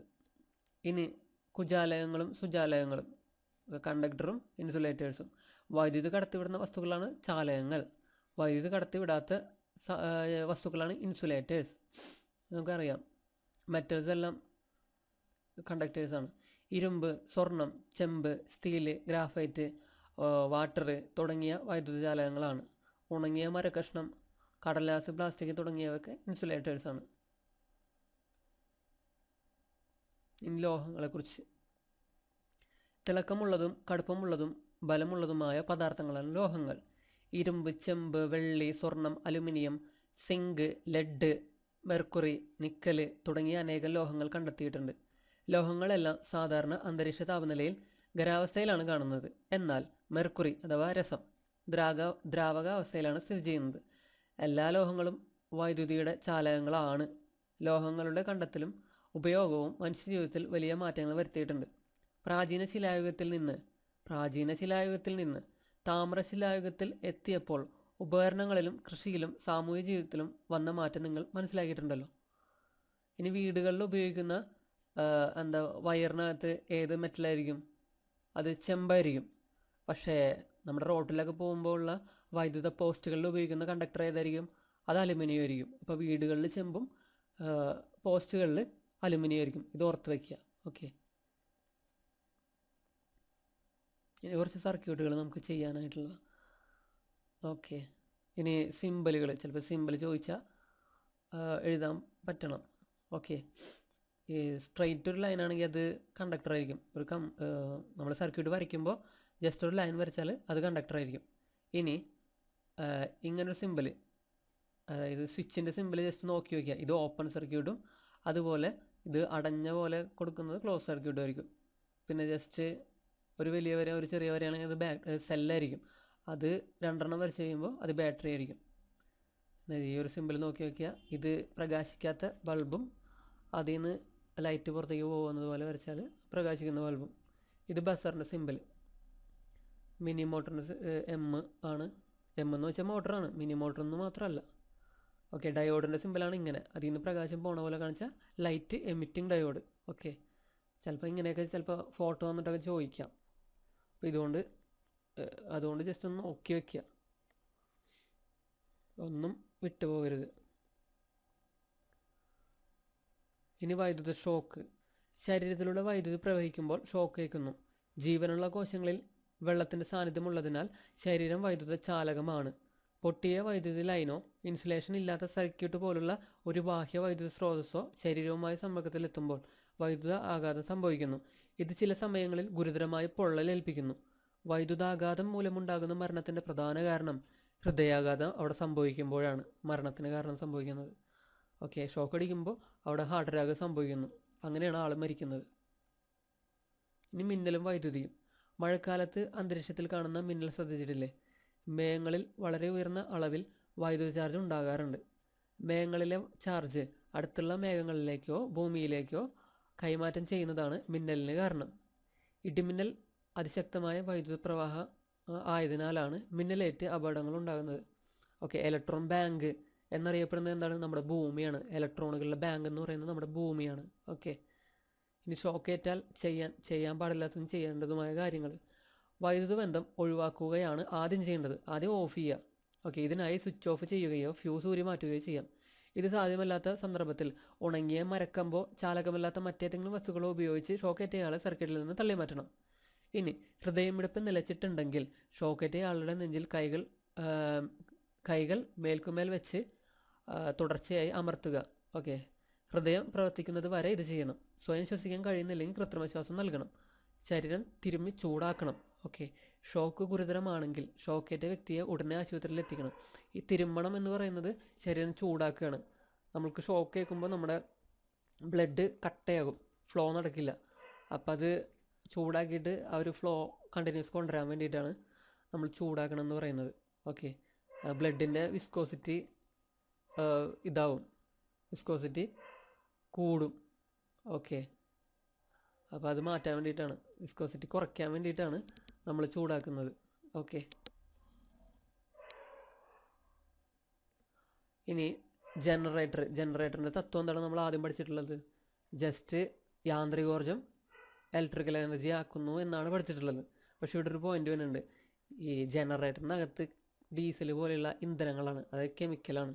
സോ അവിടെ രാസോർജം യാന്ത്രികോർജ്ജമായിട്ട് യാന്ത്രികോർജ്ജം വൈദ്യുതോർജ്ജമാകുന്നു.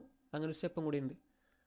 ഓക്കെ, പെട്രോൾ, ഡീസൽ, മണ്ണെണ്ണ തുടങ്ങിയ ഇന്ധനങ്ങളിൽ നിന്നുള്ള ഊർജ്ജം ഉപയോഗിച്ചാണ് ജനറേറ്റർ പ്രവർത്തിച്ച് വൈദ്യുതി ഉണ്ടാകുന്നത്.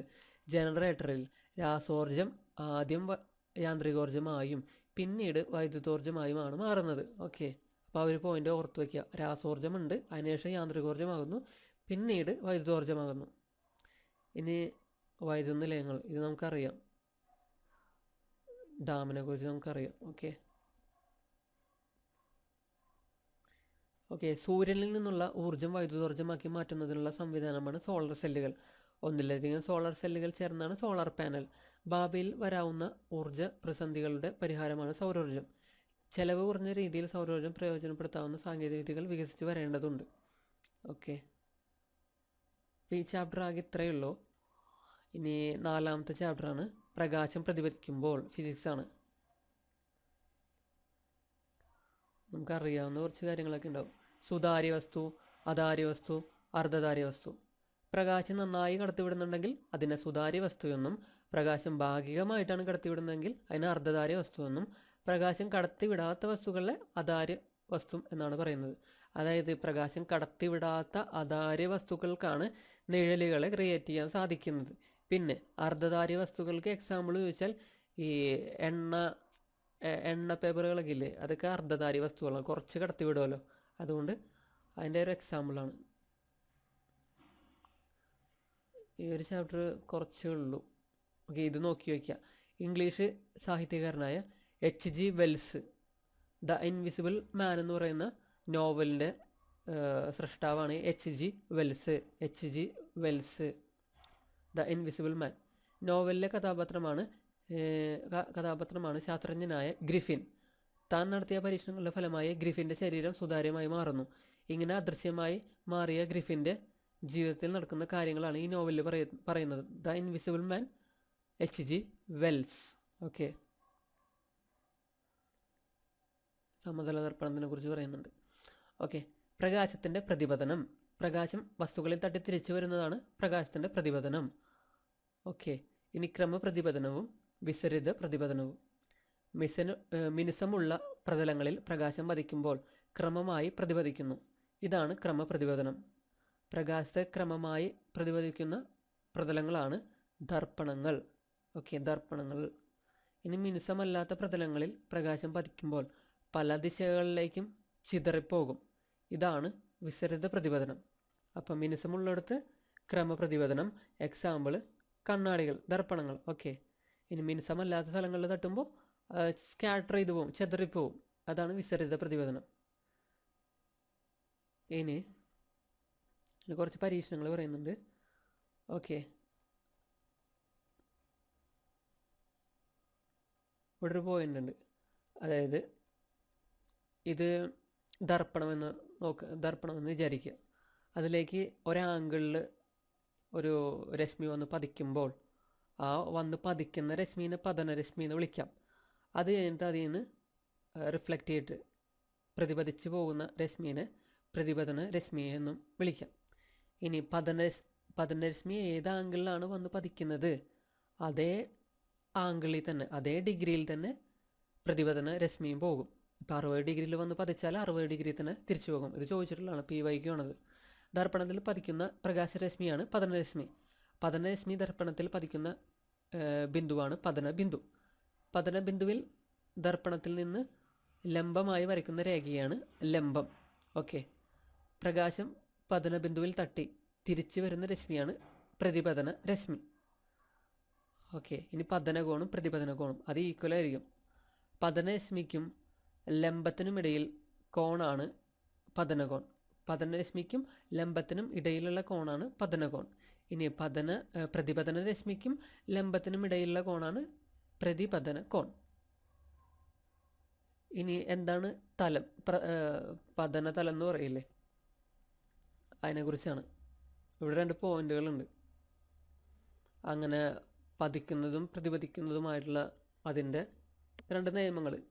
പതനകോണും പ്രതിപതന കോണും തുല്യമായിരിക്കും.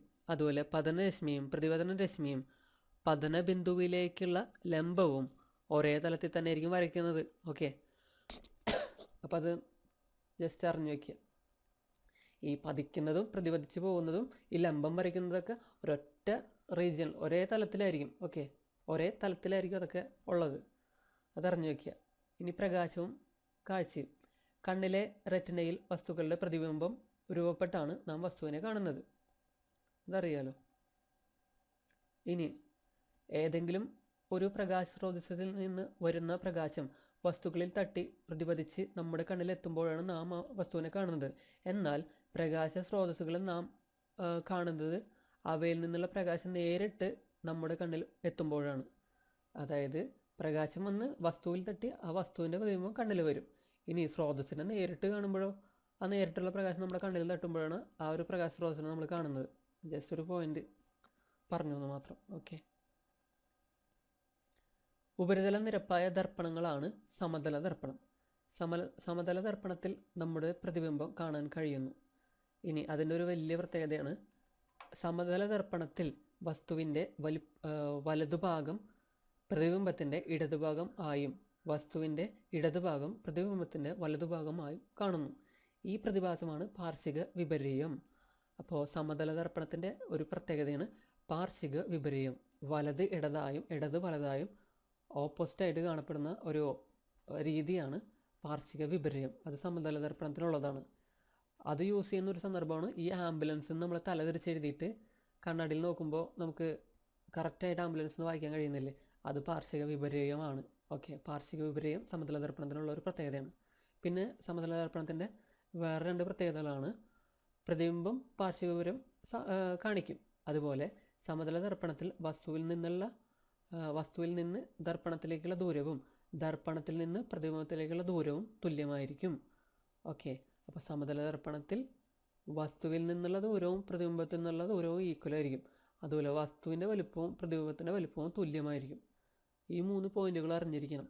പാർശ്വിക വിപര്യം കാണിക്കും, വസ്തുവിൽ നിന്നുള്ള പ്രതിബിംബത്തിലേക്കുള്ള ദൂരവും അതുപോലെ അതിൻ്റെ വലിപ്പങ്ങളും ഈക്വലായിരിക്കും, തുല്യമായിരിക്കും. ഓക്കെ, അപ്പോൾ സമതല ദർപ്പണം കഴിഞ്ഞു. ഇനി ആവർത്തന പ്രതിപതനം. അതായത് നമ്മൾ 2 കണ്ണാടികൾ വെക്കുക, സമതല ദർപ്പണങ്ങൾ വെക്കുക. അതിൻ്റെ ഇടയ്ക്ക് എന്തെങ്കിലും ഒരു ഒബ്ജക്റ്റ് വെച്ചാൽ അത് അങ്ങോട്ടും ഇങ്ങോട്ടും റിഫ്ലെക്സ് ആയിട്ട് ഒരുപാട് പിക്ചർ ആ കണ്ണാടിയിൽ കാണാൻ പറ്റും. അതാണ് ആവർത്തന പ്രതിപതനം എന്ന് പറയുന്നത്. നമ്മുടെ ബ്രൂസ്ലിയുടെ ഒക്കെ എൻ്റർ ദ ഡ്രാഗൺ സിനിമയിലൊക്കെ കണ്ടിട്ടുണ്ടാവില്ലേ, അപ്പോൾ അതുപോലുള്ളൊരു സെറ്റപ്പ്, അതാണ് ആവർത്തന പ്രതിപതനം. അത് ഉപയോഗിക്കുന്ന സന്ദർഭങ്ങൾ എവിടെയൊക്കെയാണ്, പിന്നെ അതുപോലെ എത്ര പ്രതിബിംബങ്ങൾ അവിടെ ക്രിയേറ്റ് ചെയ്യുന്നുണ്ട് എന്നുള്ളത് ഒരു കണക്കായിട്ട് ചോദിച്ചിട്ടുണ്ട്. അതായത് കോണളവും പ്രതിബിംബങ്ങളുടെ എണ്ണവും. നമ്മൾ ഈ ഇന്ന ആംഗിളിൽ 2 ദർപ്പണം വെച്ചാൽ അവിടെ എത്ര പ്രതിബിംബങ്ങൾ ക്രിയേറ്റ് ചെയ്യും. അതാണ് കോണളവും പ്രതിബിംബങ്ങളുടെ എണ്ണവും. ഇത് ചോദിച്ചിട്ടുണ്ട്.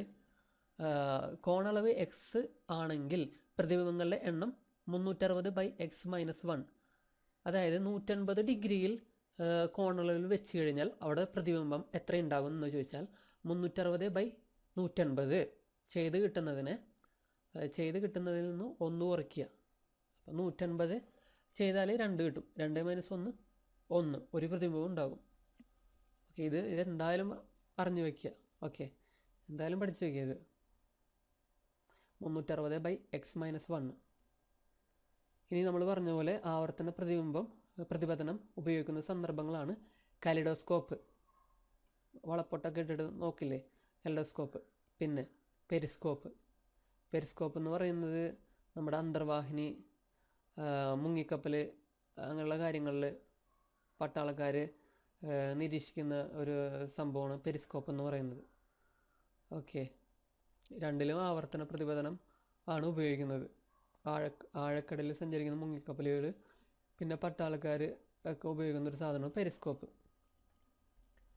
പിന്നെ ഇവിടെ പ്രകാശ മലിനീകരണത്തിനെ കുറിച്ച് പറയുന്നുണ്ട്. ഇപ്പോൾ രാത്രി ആയി കഴിഞ്ഞാൽ ഈ വഴിവിളക്കുകളൊക്കെ നല്ല പ്രകാശിച്ച് ആ രാത്രിയുള്ള ഒരു സിറ്റുവേഷൻ പകലാക്കി മാറ്റും. അങ്ങനെ വരുമ്പോൾ ആ ജീവികൾക്ക്, രാത്രി പിടിക്കുന്ന ജീവികൾക്ക് അത് കഴിയാണ്ട് വരും. അപ്പം അങ്ങനെ കുറച്ച് മലിനീകരണങ്ങളൊക്കെ നടക്കുന്നുണ്ട്. ഈ ഒരു ചാപ്റ്റർ ആകെ ഇത്രയേ ഉള്ളൂ. ഓക്കെ, അപ്പോൾ അടുത്ത ചാപ്റ്ററാണ് ലാസ്റ്റ് ചാപ്റ്റർ, മനുഷ്യ ശരീരം ഒരു വിസ്മയം, ദഹനവും ശ്വസനവും. ഓക്കെ, ഇതിൽ പറയുന്ന കാര്യം ഒക്കെ ഇമ്പോർട്ടൻ്റ് ആയിട്ടുള്ള കാര്യങ്ങൾ മാത്രം പഠിച്ചാൽ മതി. ജീവികൾ ആഹാരം സ്വീകരിക്കുകയും പ്രയോജനപ്പെടുത്തുകയും ചെയ്യുന്ന പ്രക്രിയയാണ് പോഷണം. അപ്പോൾ പോഷണം എന്താണ്? ജീവികൾ ആഹാരം സ്വീകരിക്കുകയും പ്രയോജനപ്പെടുത്തുകയും ചെയ്യുന്ന പ്രക്രിയയാണ് പോഷണം. ജീവൽ പ്രവർത്തനങ്ങൾക്ക് ആവശ്യമായ ഊർജ്ജം ലഭിക്കുന്നത് ആഹാരത്തിൽ നിന്നാണ്. ഓക്കെ, പോഷണം നമ്മൾ എന്താണെന്ന് പറഞ്ഞു. ആ പോഷണത്തിന് 5 ഘട്ടങ്ങളുണ്ട്. ആദ്യം ആഹാരം സ്വീകരിക്കൽ, പിന്നെ ദഹനം നടക്കൽ, പിന്നെ ആഗിരണം നടക്കൽ, ആഗിരണം ചെയ്ത കാര്യങ്ങൾ നമ്മുടെ ശരീരത്തിൻ്റെ ഭാഗമാകൽ, അതായത് സ്വാംശീകരണം. അത് കഴിഞ്ഞിട്ട് അവസാനത്തെ സ്റ്റേജാണ് വിസർജനം എന്ന് പറയുന്നത്. അപ്പോൾ ആദ്യത്തേത് ആഹാര സ്വീകരണം, പിന്നെ ദഹനം, പിന്നെ ആഗിരണം, പിന്നെ സ്വാംശീകരണം, പിന്നെ വിസർജനം. ഇങ്ങനെ 5 ഘട്ടങ്ങളാണ് പോഷണത്തിന് ഉള്ളത്. ഓക്കെ, ആഹാരം സ്വീകരിക്കുന്നത്, അതായത് ഏറ്റവും ആദ്യത്തെ ഘട്ടം നടക്കുന്നത് എവിടെ വെച്ചാണ്? വായിൽ വെച്ചാണ്. ആഹാരം ആദ്യം എത്തുന്നത് വായിലാണ്. ഓക്കെ, വായിലാണ് ഇതിൻ്റെ തുടക്കം. ചുണ്ട്, നാക്ക്, പല്ല് എന്നിവ ആഹാര സ്വീകരണത്തിൽ നാം ഉപയോഗിക്കുന്നുണ്ട്. പല്ലിനെ കുറിച്ച് പഠിക്കാം. ആഹാര പദാർത്ഥങ്ങൾ ചവച്ചരയ്ക്കുന്നത് പല്ലുകൾ വെച്ചാണ്. ആഹാരം കടിച്ചു മുറിക്കുന്നതിനും ചവച്ചരയ്ക്കുന്നതിനും അനുയോജ്യമായ ഘടനയും ക്രമീകരണവും പല്ലിനുണ്ട്. ഓക്കെ, പല്ലിൻ്റെ ഉപരിതല പാളിയാണ് ഇനാമൽ. മനുഷ്യ ശരീരത്തിലെ ഏറ്റവും കാഠിന്യമേറിയ പദാർത്ഥവും പല്ലിൻ്റെ ഇനാമലാണ്. ഇതൊക്കെ ഒരുപാട് ചോദിച്ചിട്ടുണ്ട്. പല്ലിൻ്റെ ഇനാമലാണ് ഏറ്റവും കാഠിന്യമേറിയ പദാർത്ഥം. ഓക്കെ, ഇനി പല്ലുകളെ കുറിച്ച് പഠിക്കാം. ഏകദേശം 6 മാസം പ്രായമാകുമ്പോൾ ആണ് കുഞ്ഞുങ്ങൾക്ക് പല്ല് മുളയ്ക്കാൻ തുടങ്ങുന്നത്. ഈ പല്ലുകളാണ് പാൽപ്പല്ലുകൾ. ഓക്കെ, ഇത് മുകളിലും താഴെയുമായിട്ട് 10 വീതം ആകെ 20 പാൽപ്പല്ലുകൾ ഉണ്ടാകും. ആകെ 20 പാൽപ്പല്ലുകൾ 6 മാസമാകുമ്പോൾ കുട്ടികൾക്ക് വരും. അത് പിന്നെ 6 വയസ്സാകുമ്പോൾ അത് കൊഴിഞ്ഞു പോകും. ഓക്കെ, അതിനുശേഷം വരുന്ന പല്ലുകളാണ് സ്ഥിരദന്തങ്ങൾ. ഓക്കെ, അത് പിന്നെ പോയി കഴിഞ്ഞാൽ വരില്ല. അപ്പോൾ 6 മാസമാകുമ്പോൾ പാൽപ്പല്ല് വരും 20 എണ്ണം. ഓക്കെ, പാൽപ്പല്ലുകൾ കൊഴിഞ്ഞു പോയതിനു ശേഷം പിന്നീട് മുളയ്ക്കുന്ന പല്ലുകളാണ് സ്ഥിരദന്തങ്ങൾ. ഇവ പൊട്ടിപ്പോവുകയോ ഇളകിപ്പോവുകയോ ചെയ്താൽ ആ സ്ഥാനത്ത് വേറൊരു പല്ലുണ്ടാകില്ല. ഓക്കെ, ഇനി പല്ലുകളുടെ പേരുകൾ: ചർവണകം, അഗ്രചർവണകം, കോമ്പല്ല്, ഉളിപ്പല്ല്. ഓക്കെ, ഉളിപ്പല്ല്, കോമ്പല്ല്, അഗ്രചർവണകം, ചർവണകം. ഇത് എത്ര എണ്ണമാണെന്നും അതിൻ്റെ ഉപയോഗം എന്താണെന്നും പഠിച്ചിരിക്കുക. ഉളിപ്പല്ല്, മുൻവശത്ത് മുകളിലും താഴെയുമായി 4 പല്ലുകൾ വീതം. അപ്പോൾ എത്ര എണ്ണമുണ്ട്? 8 പല്ലുകൾ ഉളിപ്പല്ലുണ്ട്. 8 പല്ലുകൾ ഉളിപ്പല്ലുണ്ട്. ഓക്കെ, അതെന്തിനാ? ഉളി നമ്മൾക്ക് കടിച്ച് മുറിക്കാൻ, ഉളി വെച്ച് മുറിക്കുകയാണ് ചെയ്യുന്നത്. ഓക്കെ, ആഹാര വസ്തുക്കളെ മുറിക്കുകയാണ് ചെയ്യുന്നത്. ഓക്കെ, അപ്പോൾ ഉളിപ്പല്ല് 8 എണ്ണം ഉണ്ട് കടിച്ച് മുറിക്കാൻ. ഇനി കോമ്പല്ല്, യക്ഷിയുടെയൊക്കെ കോമ്പല്ല് കണ്ടിട്ടില്ലേ? ഈ കടുവയുടെയൊക്കെ കോമ്പല്ല് കണ്ടിട്ടില്ലേ? അവ എന്താണ് മനുഷ്യരെ ചെയ്യുന്നത്? കടിച്ച് കീറുക. കടിച്ച് കീറി കൊന്നു എന്നല്ലേ കേട്ടേക്കണേ? അല്ലെങ്കിൽ കടിച്ച് മുറിച്ച് കൊന്നു അങ്ങനെയല്ലല്ലോ, കടിച്ച് കീറി കൊന്നു എന്നല്ലേ പറയുക. അപ്പോൾ കോമ്പല്ല് കടിച്ച് കീറാൻ. ഇത് എത്ര എണ്ണം ഉണ്ട്? മുകളിലും താഴെയുമായി 2 വീതം, അതായത് 4 ചിലവരുടെ പല്ല് കണ്ടിട്ടില്ലേ, മുകളിൽ 2, താഴെ 2, ഈ എന്താ ഡ്രാക്കുളയുടെ ഒക്കെ പല്ല് പോലെ. അപ്പം 4 പല്ല് കോമ്പല്ലുണ്ട്, കടിച്ച് കീറി. ഓക്കെ, ഇനി അഗ്രചർവണകവും ചർവണകവും അണപ്പല്ലുകളുടെ വിഭാഗത്തിൽപ്പെടുന്നതാണ്, അതായത് ചവച്ചരയ്ക്കാൻ. ഇത് എത്ര എണ്ണം ഉണ്ട്, ഇതാണ് ഇപ്പോഴും ചോദിക്കുക. അഗ്രചർവണകം 8 ഉള്ളൂ, മുകളിലും താഴെ 4 വീതം. ചർവണകം 12 ഉണ്ട്, മുകളിൽ 6, താഴെ 6. അപ്പം ചർവണകം 12, അഗ്രചർവണകം 8. ഓക്കെ, മാറിപ്പോരുത്. ചർവണകം 8 അഗ്രചർവണകം 12 പറയരുത്. ഓക്കെ, ഈ ചർവണകമാണ് ഏറ്റവും അവസാനമുള്ളത്, അത് 12 ഉണ്ട്. അഗ്രചർവണകം 8 ഉള്ളൂ. ഓക്കെ, ആ എണ്ണം മാറിപ്പോകരുത്. നമ്മൾ പറഞ്ഞു അഗ്രചർവണകം, ചർവണകം എന്നിവ അണപ്പല്ലുകളുടെ വിഭാഗത്തിൽപ്പെടുന്നതാണ്. ഇനി മാംസാഹാരികളുടെ കോമ്പല്ലുകൾ വളരെയേറെ വികാസം പ്രാപിച്ചിരിക്കുന്നു. ഇവ മാംസം കടിച്ച് കീറാൻ സഹായിക്കുന്നു. ഇനി സസ്യാഹാരികളിൽ ഉളിപ്പല്ലുകൾ ആഹാരം കടിച്ച് മുറിക്കാൻ, ഉളി കൊണ്ട് മുറിക്കാൻ, അതുപോലെ അണപ്പല്ലുകൾ ആഹാരം ചവച്ചരയ്ക്കാൻ സഹായിക്കുന്നു. ദന്തക്ഷയം എന്താണ്? ഇപ്പോൾ ഇവിടെ ഒരു എക്സാമ്പിൾ പറഞ്ഞിട്ടുണ്ട്. കാൽസ്യം സംയുക്തം കൊണ്ട് നിർമ്മിച്ച കാഠിന്യമേറിയ പദാർത്ഥമാണ് ഈ മാർബിള് ചെറിയ ചെറിയ കഷ്ണങ്ങളാക്കിയിട്ട് ഇയാൾ എന്ത് ചെയ്തു, ഇയാൾ നേർപ്പിച്ച ഹൈഡ്രോക്ലോറിക് ആസിഡിൽ ഇട്ട് വെച്ചു. കുറച്ച് നേരം കഴിഞ്ഞപ്പോൾ അതെന്ത് ചെയ്തു, ആ ഒരു മാർബിള് ക്ഷയിച്ചു പോയി. ആ ഒരു കേസാണ് നമ്മുടെ പല്ലിനും വരുന്നത്. പല്ലിൻ്റെ ഇനാമലും ഒരു കാൽസ്യം സംയുക്തമാണ്. ഇത് ആസിഡുമായി പ്രവർത്തിക്കുമ്പോൾ കാലക്രമേണ നശിക്കുന്നു. ഇവിടെ ഒരു കുട്ടിയും ഡോക്ടറും തമ്മിലുള്ള സംഭാഷണം പറയുന്നുണ്ട്. ഒരു കുട്ടി പറയാണ്, ഡോക്ടർ, എൻ്റെ ചേച്ചിയുടെ ചില പല്ലുകൾ കേടാവുന്നതായി കാണുന്നു, എന്താണ് കാരണം എന്ന് ചോദിക്കുമ്പോൾ ഡോക്ടർ പറയാണ്, ആഹാരം കഴിച്ചതിന് ശേഷം വായ ശരിയായി വൃത്തിയാക്കിയില്ലെങ്കിൽ ആഹാരത്തിൻ്റെ അവശിഷ്ടങ്ങളും പല്ലുകൾക്കിടയിൽ പറ്റിപ്പിടിക്കുകയും ഇതിൽ ബാക്ടീരിയകൾ പോഷണം നടത്തുകയും തൽഫലമായി ലാക്റ്റിക് ആസിഡ് ഉണ്ടാകുകയും പല്ല് കേടുവരുത്തുകയും ചെയ്യുന്നു. അപ്പോൾ ലാക്റ്റിക് ആസിഡ് വന്നിട്ടാണ് നമ്മുടെ പല്ല് നശിപ്പിക്കുന്നത്, ലാക്റ്റിക് ആസിഡ് കേട്ടോ. അപ്പോൾ പല്ലിൻ്റെ നാശത്തിന് കാരണം എന്താണ്? Lactic acid. പല്ലിൻ്റെ നാശത്തിന് കാരണം ലാക്റ്റിക് ആസിഡ്.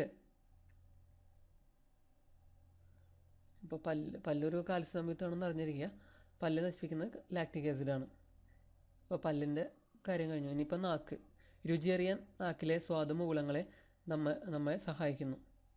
അതുപോലെ നാക്കിൻ്റെ ഉപയോഗങ്ങളാണ്: വിഴുങ്ങാൻ സഹായിക്കുന്നു, പല്ലുകൾക്ക് ചവച്ചരയ്ക്കാൻ പാകത്തിന് ആഹാരത്തെ വായ്ക്കുള്ളിൽ ചലിപ്പിക്കുന്നു. വായിൽ ഉമിനീരുണ്ടല്ലോ, ദഹനപ്രക്രിയയിൽ ഉമിനീരും പ്രധാന പങ്ക് വഹിക്കുന്നുണ്ട്.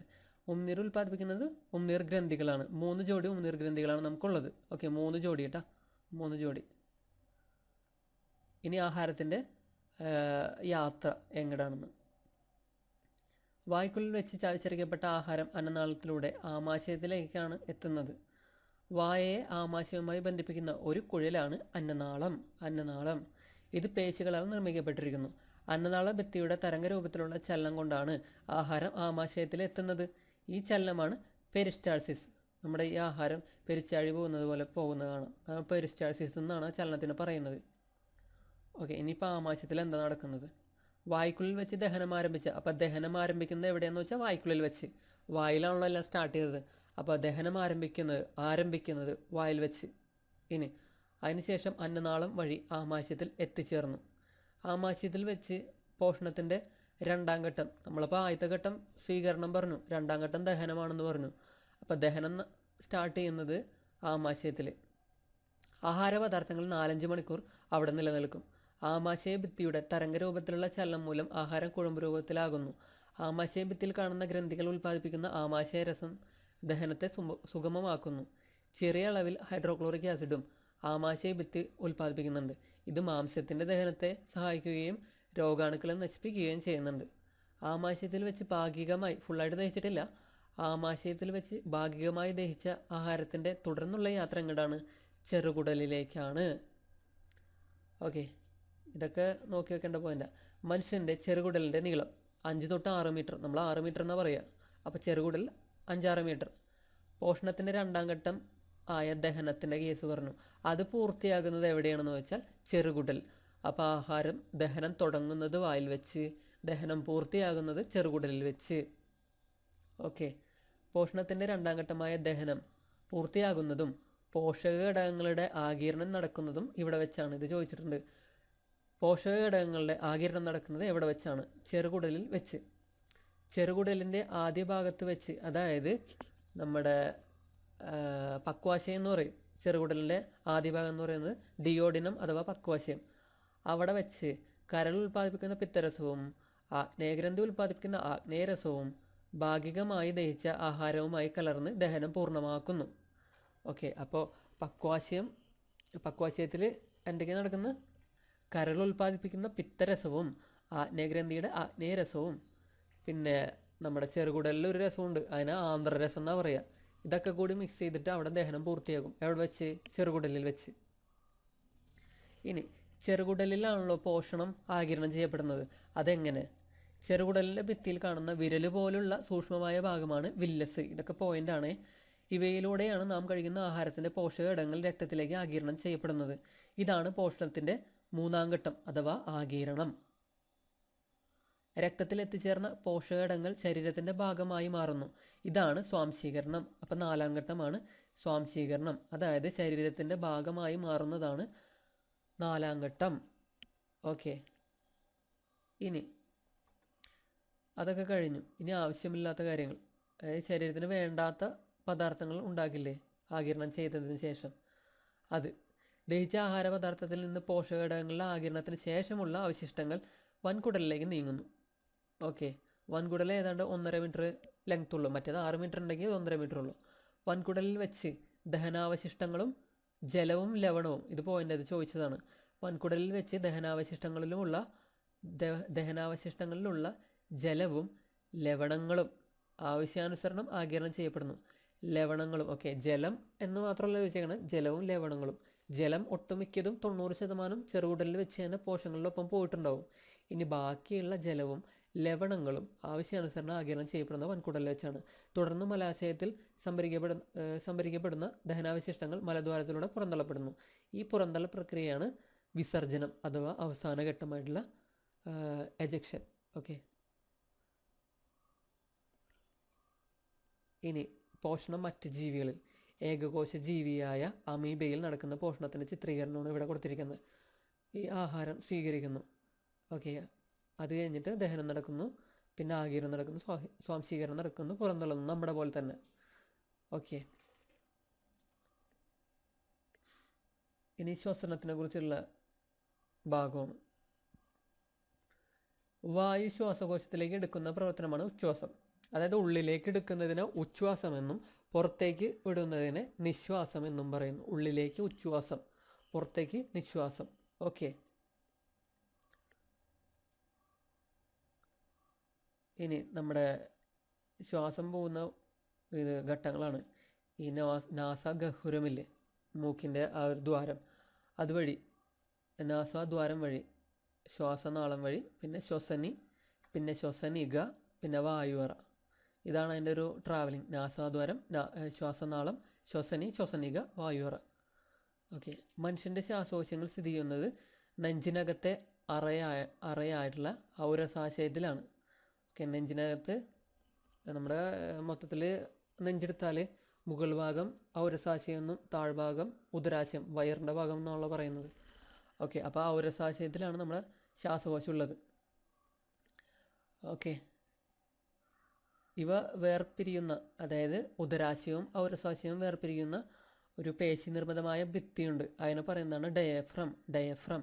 ഓക്കെ, പേശി നിർമ്മിത ഭിത്തിയാണ് ഡയഫ്രം. ഇത് അല്പം മേലോട്ട് വളഞ്ഞാണ് ഇരിക്കുന്നത്, പോലെയാണ് ഇതിരിക്കുന്നത്. ഓക്കെ, കമാന ആകൃതിയാണ് ഇതിനുള്ളത്. ശ്വാസകോശങ്ങളുടെ സങ്കോച വികാസങ്ങളെ നിയന്ത്രിക്കുന്നതിൽ ഈ ഡയഫ്രത്തിനും പിന്നെ വാരിയലുകളോട് ചേർന്ന പേശികൾക്കും പങ്കുണ്ട്. അപ്പോൾ ഡയഫ്രം അതുപോലെ വാരിയലുകളുടെ ഇടയിലുള്ള പേശികളും നമ്മുടെ ശ്വാസോച്ഛ്വാസത്തിൻ്റെ സങ്കോച വികാസങ്ങളെ നിയന്ത്രിക്കുന്നുണ്ട്. അതായത് ശ്വാസകോശം സ്പോഞ്ച് പോലെയാണ്, അതിനകത്ത് പേശികളോ സ്വയമായിട്ട് സങ്കോചിക്കാനുള്ള കഴിവില്ല. അത് ഒട്ടിപ്പിടിച്ചിരിക്കുന്ന ഈ നമ്മുടെ ഡയഫ്രത്തിനും അതുപോലെ വാരിയലുകൾക്കുമാണ് ഈ വികസിക്കാനായിട്ടുള്ള പവറുള്ളത്. ഓക്കെ, ഉച്ഛ്വാസം ഇത് നോക്കാം. ഉച്ഛ്വാസ സമയത്ത് എന്താ നടക്കുന്നത്? ഉച്ഛ്വാസം ഉള്ളിലേക്ക് എടുക്കുന്ന സമയത്ത് നടക്കുന്നത്, ഡയഫ്രം ഇല്ലേ, പോലെ ഇരിക്കുന്ന ഡയഫ്രം, അത് ചുരുങ്ങും. അതായത് എന്നുള്ള ഇത് ഇങ്ങനെ നിരപ്പായിട്ട് വരും, നേരെ വരും. ഉച്ഛ്വാസ സമയത്ത് ഡയഫ്രം ചുരുങ്ങുകയും വളവ് അല്പം നിവരുകയും ചെയ്യുന്നു. അതിനാൽ ഔരസാശയത്തിൻ്റെ വ്യാപ്തി വർദ്ധിക്കുന്നു. തൽഫലമായി അന്തരീക്ഷവായു ശ്വാസകോശത്തിലേക്ക് പ്രവേശിക്കുന്നു. ശ്വാസകോശം വികസിക്കുകയും ചെയ്യുന്നു. ഇനി നിശ്വാസ സമയത്ത് ഡയഫ്രം പൂർവ്വസ്ഥിതി പ്രാപിക്കുകയും ശ്വാസകോശവും പൂർവ്വസ്ഥിതിയിലാകുകയും ശ്വാസകോശത്തിൽ നിന്ന് വായു പുറത്തേക്ക് പോവുകയും ചെയ്യുന്നു. ഓക്കെ, ഇനി ശ്വസനപദം. എന്താണ് ശ്വസനപദം എന്ന് വെച്ചാൽ പാത, ശ്വാസം കടന്നു പോകുന്ന പാതയാണ് ശ്വസനപദം. നാസാദ്വാരത്തിലൂടെ അകത്ത് കിടക്കുന്ന വായു ശ്വാസകോശങ്ങളിലെ വായു അറയിലെത്തുന്ന ആ ഒരു സഞ്ചാര പാതയാണ് ശ്വസനപദം. അതിവിടെ ചോദിച്ചിട്ടുണ്ട്. നാസാദ്വാരം, ശ്വാസനാളം, ശ്വസനിക, വായുവറ. ഓക്കെ, ഇനി ഉച്ഛ്വാസത്തിൻ്റെ നമ്മൾ പറഞ്ഞ കാര്യങ്ങളാണ്. എന്തൊക്കെയാണ് നടക്കുന്നത്? ഉച്ഛ്വാസം ഉള്ളിലേക്ക് എടുക്കുമ്പോൾ ഡയഫ്രം ചുരുങ്ങി വളവ് അല്പം നിവരുന്നു. വാരിയെല്ലിൻ കൂട് ഉയരുന്നു. ഔരസാശയത്തിലെ വ്യാപ്തി വർദ്ധിക്കുന്നു. ശ്വാസകോശം വികസിക്കുന്നു. വായു ശ്വാസകോശത്തിലേക്ക് പ്രവേശിക്കുന്നു. നേരെ ഓപ്പോസിറ്റാണ് നിശ്വാസത്തിൻ്റെ. ഓക്കെ, ഇനി നമ്മൾ ഉച്ഛ്വാസ സമയത്ത് എടുക്കുന്നതും നിശ്വാസ സമയത്ത് പുറത്തേക്ക് വിടുന്നതുമായിട്ടുള്ള അന്തരീക്ഷ വായുവിലെ മൂലകങ്ങളുടെ അളവ്. ഇപ്പോൾ ഓക്സിജൻ അന്തരീക്ഷത്തിൽ എത്രയുണ്ട്? 21 ഇല്ലേ അന്തരീക്ഷത്തിൽ? ആ 21 നമ്മൾ ഉള്ളിലേക്ക് എടുക്കുന്നു. ഇനി നിശ്വാസ സമയത്ത് പുറത്തേക്ക് വിടുന്നത് 15%. അപ്പോൾ 21 എടുക്കുന്നു, 15 കളയുന്നു. കാർബൺ ഡൈ ഓക്സൈഡ് നമുക്ക് ആവശ്യമില്ലാത്തതാണ്, പക്ഷേ അത് ഉള്ളിലേക്ക് പോകുന്നുണ്ട്. 0.04 ഉള്ളിലേക്ക് പോകുന്നുണ്ട്. പുറത്തേക്ക് പോകുന്നത് 4%. നമ്മൾ പുറത്തേക്ക് വിടുന്നത് കാർബൺ ഡൈ ഓക്സൈഡ് ആണല്ലോ, അപ്പോൾ പുറത്തേക്ക് 4 പോകുന്നു. ഇനി നൈട്രജൻ നമുക്ക് ആവശ്യമില്ല. അപ്പോൾ 78 അന്തരീക്ഷത്തിലുള്ള നൈട്രജനാണ്. അത് ഉള്ളിലേക്ക് എടുത്ത വഴി പുറത്തേക്കും 78 തന്നെ കളയുന്നു. ഇനി ജലബാഷ്പം 0.96 ജലബാഷ്പം ഉള്ളിലേക്ക് എടുക്കും. നമ്മൾ നിശ്വാസം ചെയ്യുമ്പോൾ 3 പുറത്തേക്ക് വിടും. അപ്പോൾ ഈ ഒരു നമ്പറിൻ്റെ കോമ്പിനേഷൻ ഓർത്ത് വയ്ക്കുക. ഓക്സിജൻ 21 എടുക്കുന്നു, 15 കളയുന്നു. കാർബൺ ഡൈ ഓക്സൈഡ് 0.04 എടുക്കുന്നു, 4 കളയുന്നു. നൈട്രജൻ ആവശ്യമില്ല, 78 എടുക്കുന്നു, 78 കളയുന്നു. ജലബാഷ്പം 0.96 എടുക്കുന്നു, 3 പുറത്തേക്ക് വിടുന്നു. അപ്പോൾ അതൊന്ന് പഠിച്ച് വയ്ക്കുക. ഓക്കെ, ഇനി ശ്വാസനാളത്തിൽ എന്തെങ്കിലും കുടുങ്ങിക്കഴിഞ്ഞാൽ രക്ഷിക്കേണ്ട മാർഗങ്ങളാണ് പറയുന്നത്. ഇതിൽ കുട്ടിയുടെ ശ്രദ്ധിച്ചോ, ചെറിയ കുട്ടികളാണെങ്കിൽ ചിത്രത്തിൽ കാണുന്നത് പോലെ കമഴ്ത്തി പിടിച്ച് തോളെല്ലുകൾക്കിടയിലായി ശക്തിയായി തട്ടണം. ആവശ്യമെങ്കിൽ വൈദ്യസഹായം ലഭ്യമാക്കണം. ഇനി പുകവലിയും ആരോഗ്യ പ്രശ്നങ്ങളും നമുക്ക് അറിയാവുന്ന കാര്യങ്ങളാണ്. ഓക്കെ, ഇനി ശ്വസനത്തിലെ വൈവിധ്യം. പാരമീസിയം എന്ന് പറയുന്ന ജലജീവിയുടെ വാതക വിനിമയമാണ് കാണിക്കുന്നത്. നമ്മളെപ്പോലെ തന്നെ ഓക്സിജൻ സ്വീകരിക്കുന്നു, കാർബൺ ഡൈ ഓക്സൈഡിനെ പുറത്തു വിടുന്നു. കോശ സ്ഥലമൊക്കെ ഇവിടെ കൊടുത്തിട്ടുണ്ട്. ഓക്കെ, നഗ്നനേത്രം കൊണ്ട് കാണാൻ കഴിയാത്ത ഒരു ജലജീവിയാണല്ലോ പാരമീസിയം. ഏകകോശ ജീവിയായ ഇവയിൽ എങ്ങനെയാണ് വാതവിനിമയം നടക്കുന്നത്? ചുറ്റുമുള്ള ജലത്തിൽ ലയിച്ചു ചേർന്ന ഓക്സിജനെ പാരമീസിയം കോശസ്തരം വഴി സ്വീകരിക്കുകയും കാർബൺ ഡൈ ഓക്സൈഡ് പുറന്തള്ളുകയും ചെയ്യുന്നു. ഇനി കുറച്ച് ജീവികളും അവയുടെ ശ്വസന സഹായികളും. മണ്ണിരയുടെ ശ്വസന സഹായി ഈർപ്പമുള്ള ത്വക്കാണ്. മത്സ്യം, ശകുലങ്ങൾ, അതായത് ചെകിളപ്പൂക്കൾ. തവളയാണെങ്കിൽ കരയിൽ ശ്വാസകോശവും വെള്ളത്തിൽ ഈർപ്പമുള്ള ത്വക്കും. ചിലന്തി നോക്കി വയ്ക്കുക, ബുക്ക് ലെൻസ്. അപ്പോൾ ചിലന്തിയുടെ എട്ടുകാലിയുടെ എന്താണ്? Book lens. എട്ടുകാലി ബുക്ക് ലെൻസ്. ജീവികൾ അവയുടെ പരിസരത്ത് നിന്നും ഓക്സിജൻ സ്വീകരിക്കുകയും കാർബൺ ഡൈ ഓക്സൈഡ് പുറന്തള്ളുകയും ചെയ്യുന്ന പ്രക്രിയയാണ് ശ്വസനം. ഓക്കെ, സസ്യങ്ങളുടെ ശ്വസനം. ജന്തുക്കളെപ്പോലെ സസ്യങ്ങളും അന്തരീക്ഷത്തിൽ നിന്ന് ഓക്സിജൻ സ്വീകരിക്കുകയും കാർബൺ ഡൈ ഓക്സൈഡ് പുറന്തള്ളുകയും ചെയ്യുന്നു. ഇലകളിലും ഇളം കാണ്ഡങ്ങളിലും കാണപ്പെടുന്ന സൂക്ഷ്മ സുഷിരങ്ങളായ ആസ്യരന്ധ്രങ്ങൾ അഥവാ സ്റ്റൊമാറ്റകൾ വഴിയാണ് വാതക വിനിമയം നടത്തുന്നത്. ഒക്കെ നമ്മൾ കേട്ടിട്ടുണ്ട്. അപ്പോൾ ഇത്രയേ ഉള്ളൂ നമ്മുടെ 7ാം ക്ലാസ് ബേസിക് സയൻസ് പാർട്ട് 1.